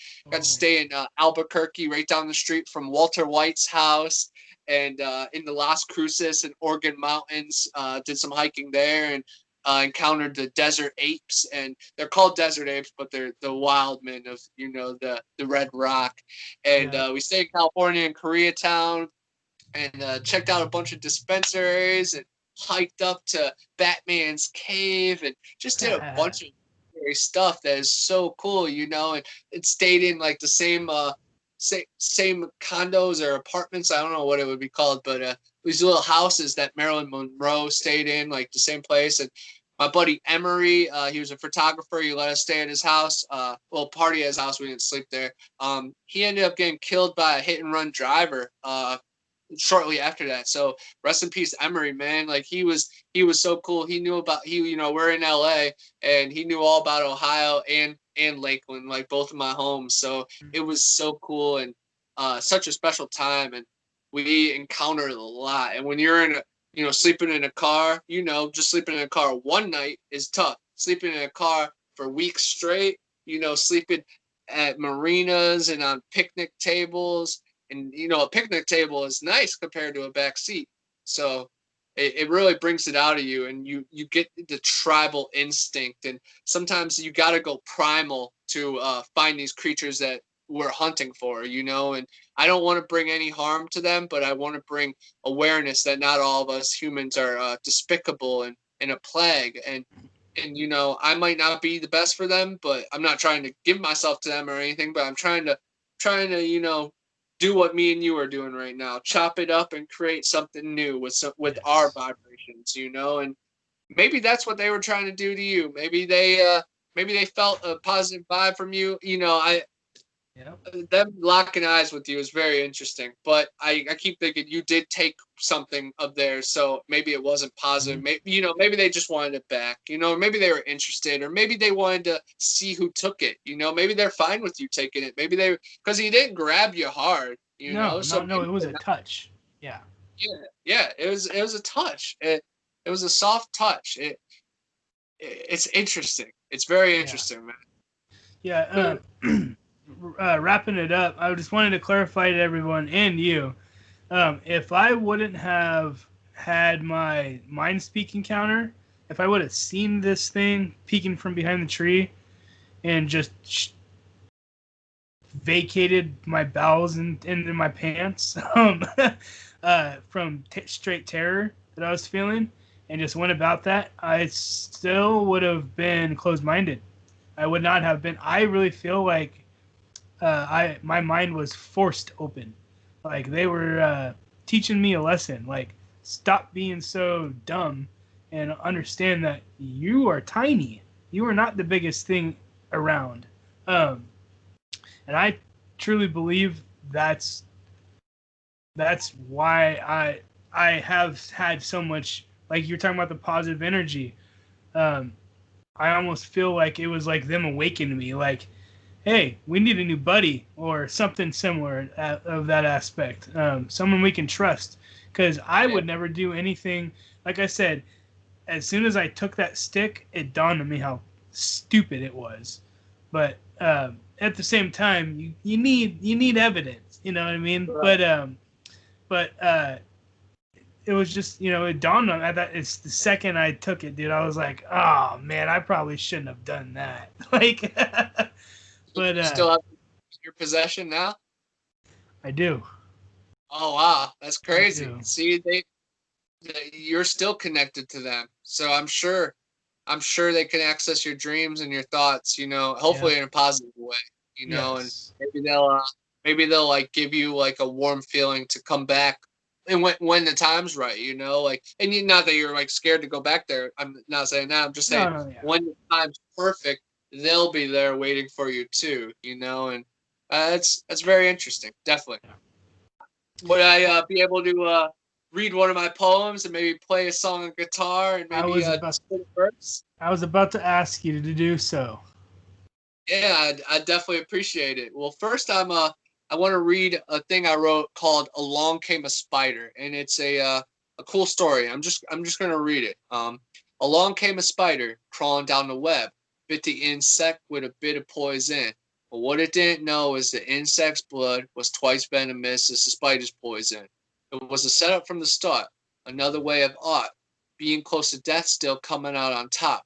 Took a bit of time and a good amount of pain. The insect found a bug that was killed by the ate. The insect took it back and opened up his chest and took a few samples of the spider's venom. Once every day, it battled the pain, injecting itself, increasing each day. It built a tolerance, but the poison so strong, it needed something between, like shielded by a shell. So it went on the hunt and found another bug, twice its size, but it still took it down. With the shell and some hot, it headed to the web. The spider attacked, but he was ready for that. The spider went down and broke its own web. The bug climbed through and found his wife and kids. That's awesome. Pretty cool, you know? And Yeah. I'm gonna actually put that in my next book because that's so cool. I love that story because it starts off like, where the heck's it go? Where's it going? You know, and then Yeah. find out this bug, you know, had its children and wife taken by the spider this whole time. So, you know, it's a journey. So it makes you go back. Like I have goosebumps, and I know the story, you know, and Yeah. it's Yeah. crazy. It's a simple story, but it tells so much, and I want that to be translated, you know, to many people. But That's awesome. one bit more just urban, and I'm just gonna just spit, you know, I'm just gonna go. Picture this: I'm in a dark room with boards over the windows. Last person I talked to was years ago. I'm in limbo. I'm hungry. I'm lonely. Got TV but no cable. Last person I talked to was years ago. I'm still stable. I'm burning one. I'm watching the world burn. Watching them make it worse. I wonder when they'll learn. They worry about watching me. Instead of getting better, they'll bleed for attention and the topic don't matter. You know we need to end when the next president has bigger shoes to fill than the first black president.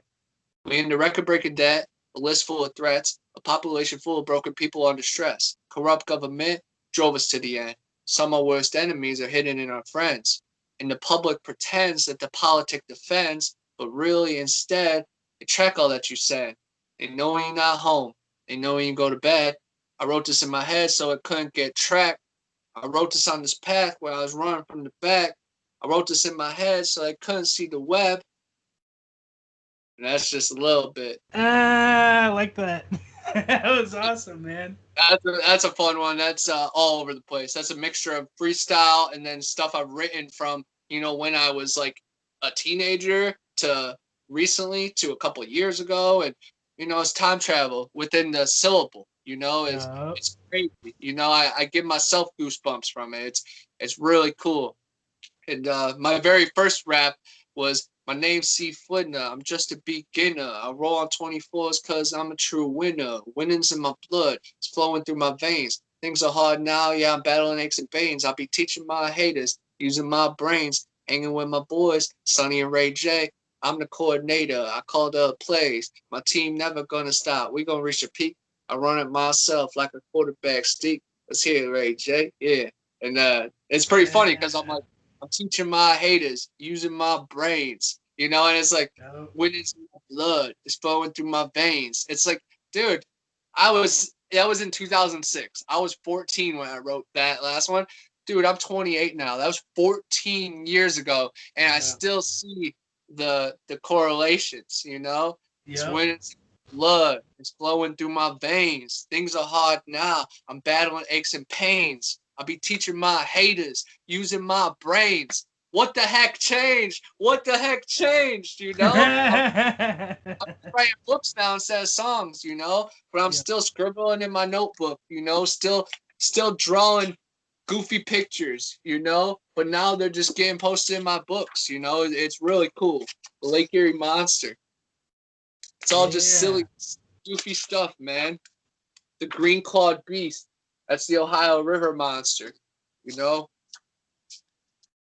And then you got the Honey Island swamp monster out in Louisiana. You got the gremlins and gargoyles. They're closer than you think, probably under your deck. Same thing. Goofy ones, man. Yup. Yup. Wow, dude. They're out there. They're out there. And when we channel it, you know, and I bring my guitar out there and try to hit them on different vibrations. And I've played this song multiple times out there, and you know, I hope the Bigfoot, and I hope the trees, and I hope the clouds, and the angels above, and the heavens above, and the kingdoms wait, man. I hope it all connects, and this song is just part of it. All right. All right.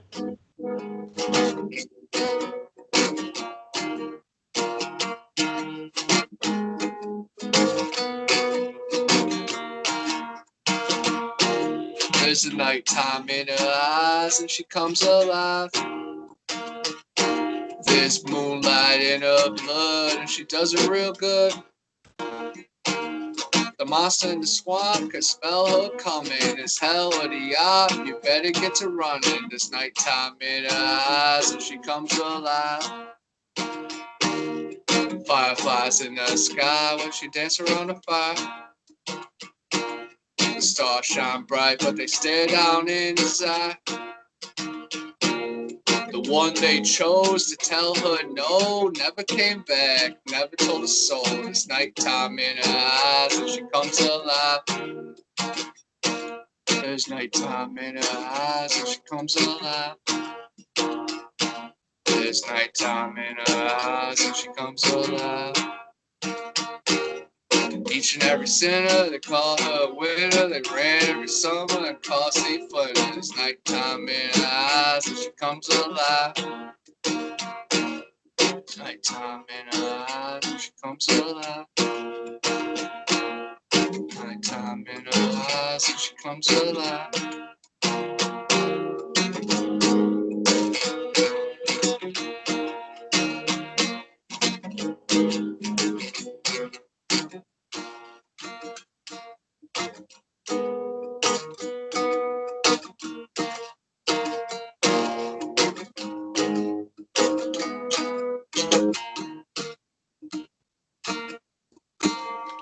That's a fun one, you know, and I can't wait to play it with you playing the drums in the background, you know, taking it to the next level.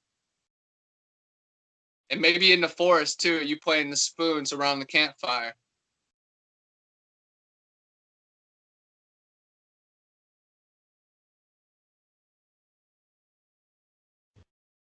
Better. Yeah. I forgot to hit the unmute button. Good, brother. To the listeners that don't know, I'm a musician. I've been playing for about 24 years or so, a drummer. And I actually often bring like my djembe or some other crazy sounding drum anytime I go camping like that. So yeah, we'll bring it, man. You ever experiment with the druzy drews? Dude, they're so hard. I can get the basic sound of it going, but the didgeridoo, but I can't circular breathe. You'll bring the whole region of creatures, you know. Oh, dude! Oh, I bet. So keep practicing. I'm not good at it either, but a kid from the musical was like incredible, and we'd do meditations, and he'd do it at the end of the meditation, and it would just like transcend you to the next level, and you would break through the fourth wall. It was crazy. Nice. Well, I gotta get out of here, buddy. It's been a very interesting talk with you. Yeah, it's a blast every time we chop it up, and I'm looking forward to the future, and we definitely will chat soon again, man. Absolutely, and everyone can find you. Do you have a podcast? I guess not officially, no, because SoundCloud, I do interviews and I do narrations, and then I tell stories, but it's not like an actual official radio show. I probably will in the early next year, but I'm just having so much fun joining everybody else's podcast, and guest starring. Like literally, I've been hustling. I know you've noticed probably a few of them, but dude, I've been on like 11 podcasts in the last like 3 weeks, so it's been crazy. Like 3 today, Yeah. And I'm a hustler. I'm a hustler, homie. But it's awesome. It's spreading knowledge. Everyone is so different too. Like, I have so much to blab about, and then you as the interviewer, you are you, so your stories of course would be different to everybody else's, and it's so special, and it's cool. Like me and you, we're like brothers in this community, compared to a lot of everything else going on. Me and you, we've had similar experiences, and we're into the same creatures, Yes. and some other people, they're into some wild other stuff, and I'm all for it. I'm all for it. But yeah, I'm on SoundCloud, Bigfoot Anonymous, Twitter, Bigfoot Anon, and then Instagram, Bigfoot Anonymous, YouTube, Bigfoot Anonymous, and I just uploaded interview that I did with a Dogman Witness, and it's like almost has 1,000 views in a couple days, and so it's been cool with that too, and I've gotten a lot of subscribers, and it's cool to have like-minded people tuning in, you know, because I just have so much content that I just dump it all, so it's very once I dump it, I'm moving on to the next, you know, and these people are like my babies though, and it's I'm very proud of them, and it's something that, you know, at least at the end of my days, that will be next to my name, and they'll probably turn off, you know, the technology and stuff, and they're gonna try to go Fahrenheit 451 and try to burn all the good books, you know. But I bought 50 myself this morning, so there's gonna be 50 copies out there, and then I know I've sold a couple. I think I've sold more outside of me. I've sold more in Europe than I have in America because all my cousins from the little WhatsApp are buying it from Ireland and England. So it's really cool. So definitely a goal of mine to go over there and do some stories, you know, and really pay tribute to my heritage and my people. And but America still has a lot more for me to see as well. And Canada, I spent a summer in Canada when I was younger, and spent some time in Mexico, and love North America. But there's other continents that I need to see, you know, and there's thousands of continents out there past the ice wall and under the dome. And I need to do my Admiral Byrd, you know, and go see the forbidden lands and see these mammoths and luscious jungles, you know, and I need to go into the aquifer and the caves and see Godzilla and the monsters from Pacific Rim.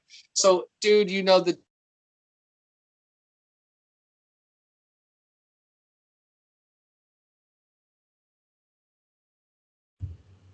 man, I got stuff going on for miles and days and lifetimes, and so does everybody else. And everybody needs to channel that. Stop looking to celebrities and government politicians for answers.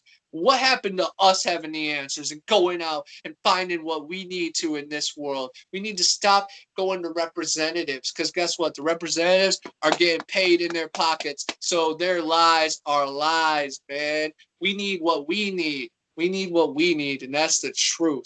That's water. Drink more water. Mick Jenkins, dude, you need it. You know, you need water for truth. You need water to grow, just like a plant, just like plants, man. You talk to your plant, you say, yeah, I love you, you know, play good music. It will treat you back. It will treat you great. And I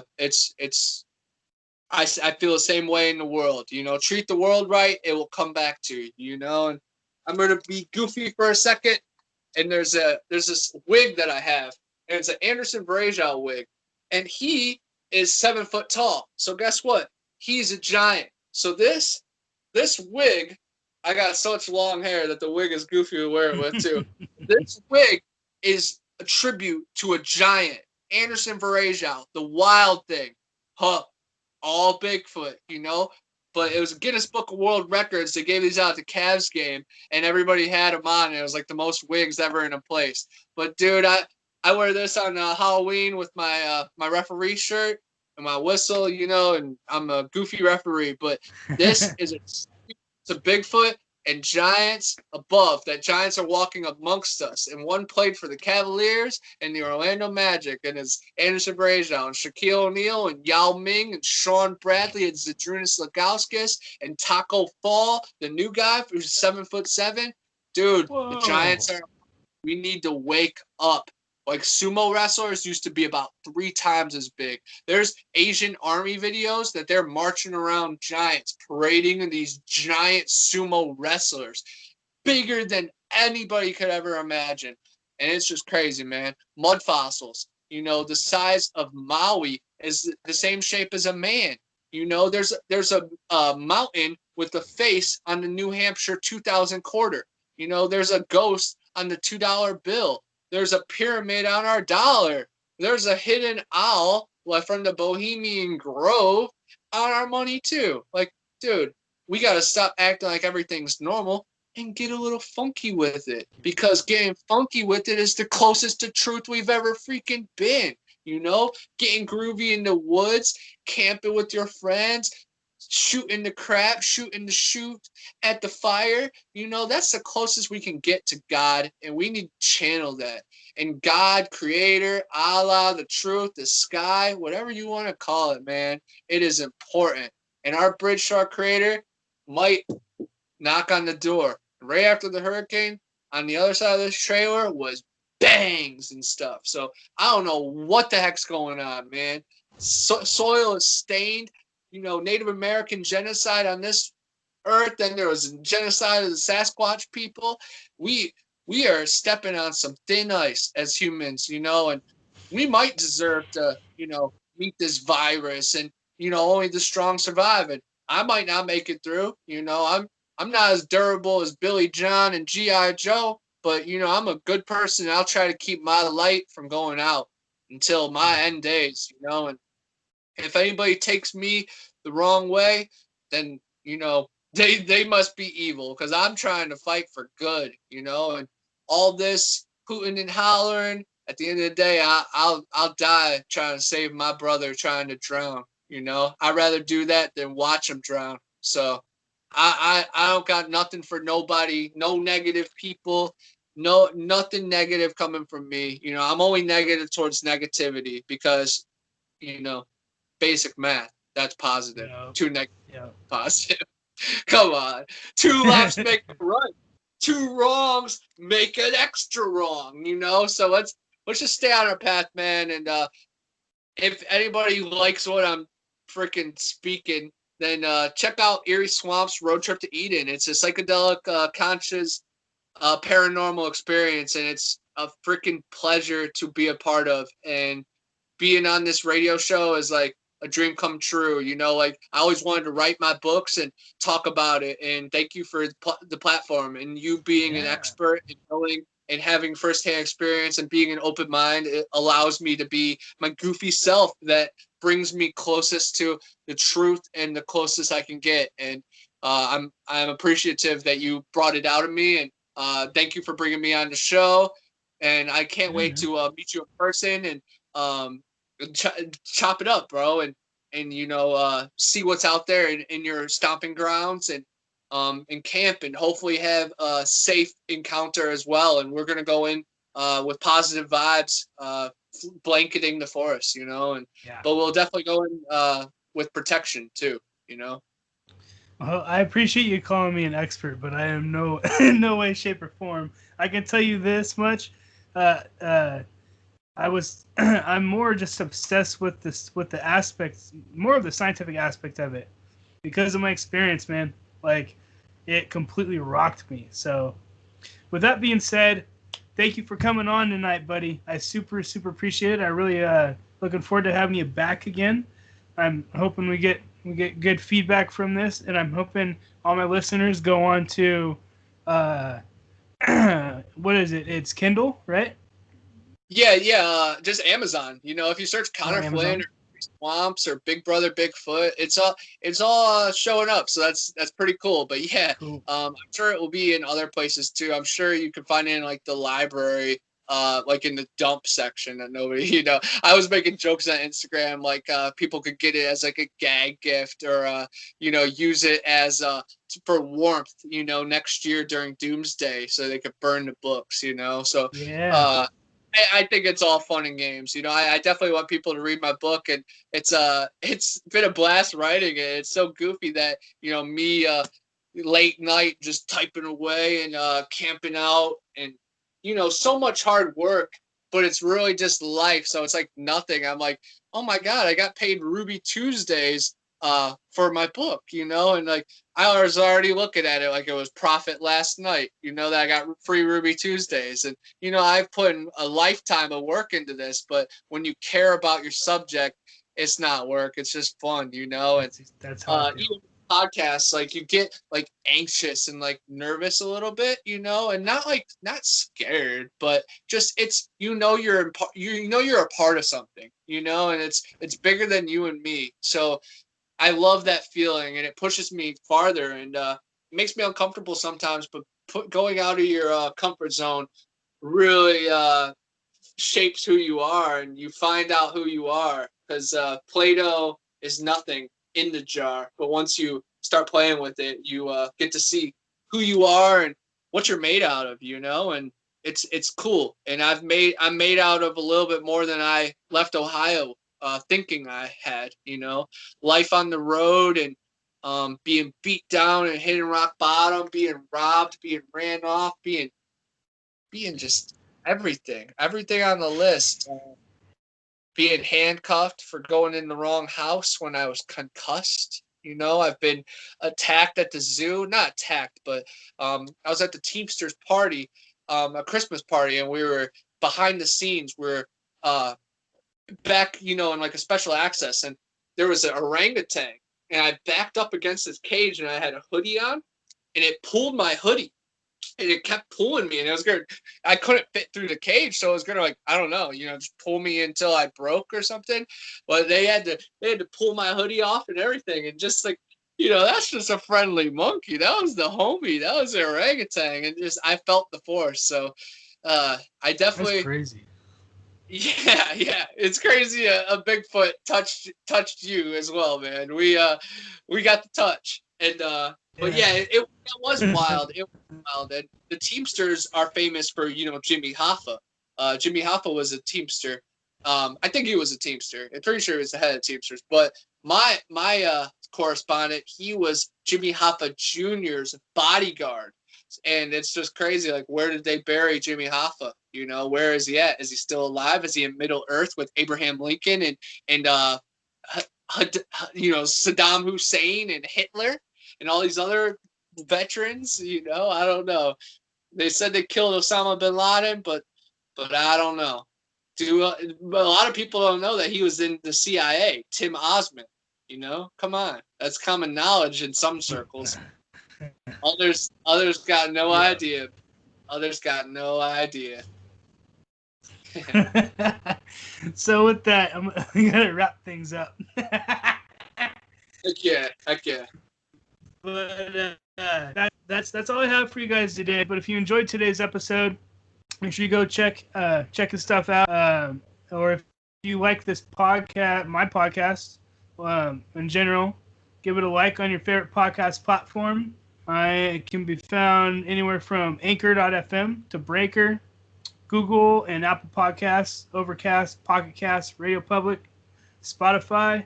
And if you are looking on one of your favorite podcast platforms and you're not finding me, email me and let me know, and I can distribute it. So, yeah, guys, thanks for tuning in. The name of Connor's book is Eerie Swamps. Eerie Swamp Trip to Eden. So make sure you check it out. And also check out Big Brother Bigfoot and Monster. But before I let you, that's right. Yes, absolutely. Do check that out.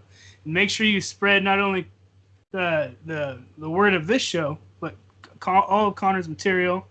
Let people know what the man is producing. So, spread the word.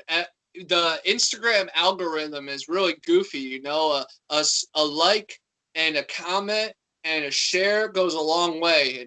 And you know, I'm big on just putting it out there, but when they have algorithms to hold down creators, then we have to bound together and share our stuff and comment and drop that little, you know, fire sign, because that means more people see it, you know, and it's all about helping each other out and getting the knowledge out, because we're all under one sky, and there's only one truth, and that's the truth. So we need to go after it, you know, and I hope many people find Hungarian coins in their room randomly. I grew up as a child and I found a Polish coin and a Hungarian coin when I was younger, and that was a cool little mystery. But I think my aunts just put it in there, you know, as like a little gift, you know. But it's cool. It's cool that we can create magic, you know, Santa, the Easter Bunny. Like, magic is all around us, man. We have to put down our walls and just absorb it once in a while. And just think, dude, the fact that we can hear, see, smell, and feel, that's enough magic for me, and I got everything I asked for. And I hope everybody has a good holiday season and goes into the new year with big plans and manifest it, man. Your thoughts become your reality. We spell words, so spell positive words. Let's use witchcraft for positivity. Come on, man. We need to overcome this dark cloud that has sweeping over the planet, and it all starts within, and they're trying to hide us from our own family members and scare us from loving each other and looking each other in the eyes and smiling and laughing and talking in public. We need to remember what human beings are like, and screw politicians, screw athletes, screw them all. Let's just be humans. Be humans. It goes so far, man. A little bit goes so far. So far. Dude, I love the send-off message, bro. Absolutely. So, you guys sharing all of his stuff and all of my stuff helps us to produce new and exciting material for all you guys to listen to keep coming back to new material. So, yeah, man, I want to thank you again for coming on, and want to give you one last second to say something, if whatever you want to say. I want to give a shout out to all the other good people that have given me a platform. Rare and Unusual, Sparks of the Paranormal, Bigfoot Society, Mysteries of Past and Present, Shadow Talkers, Our Different Take.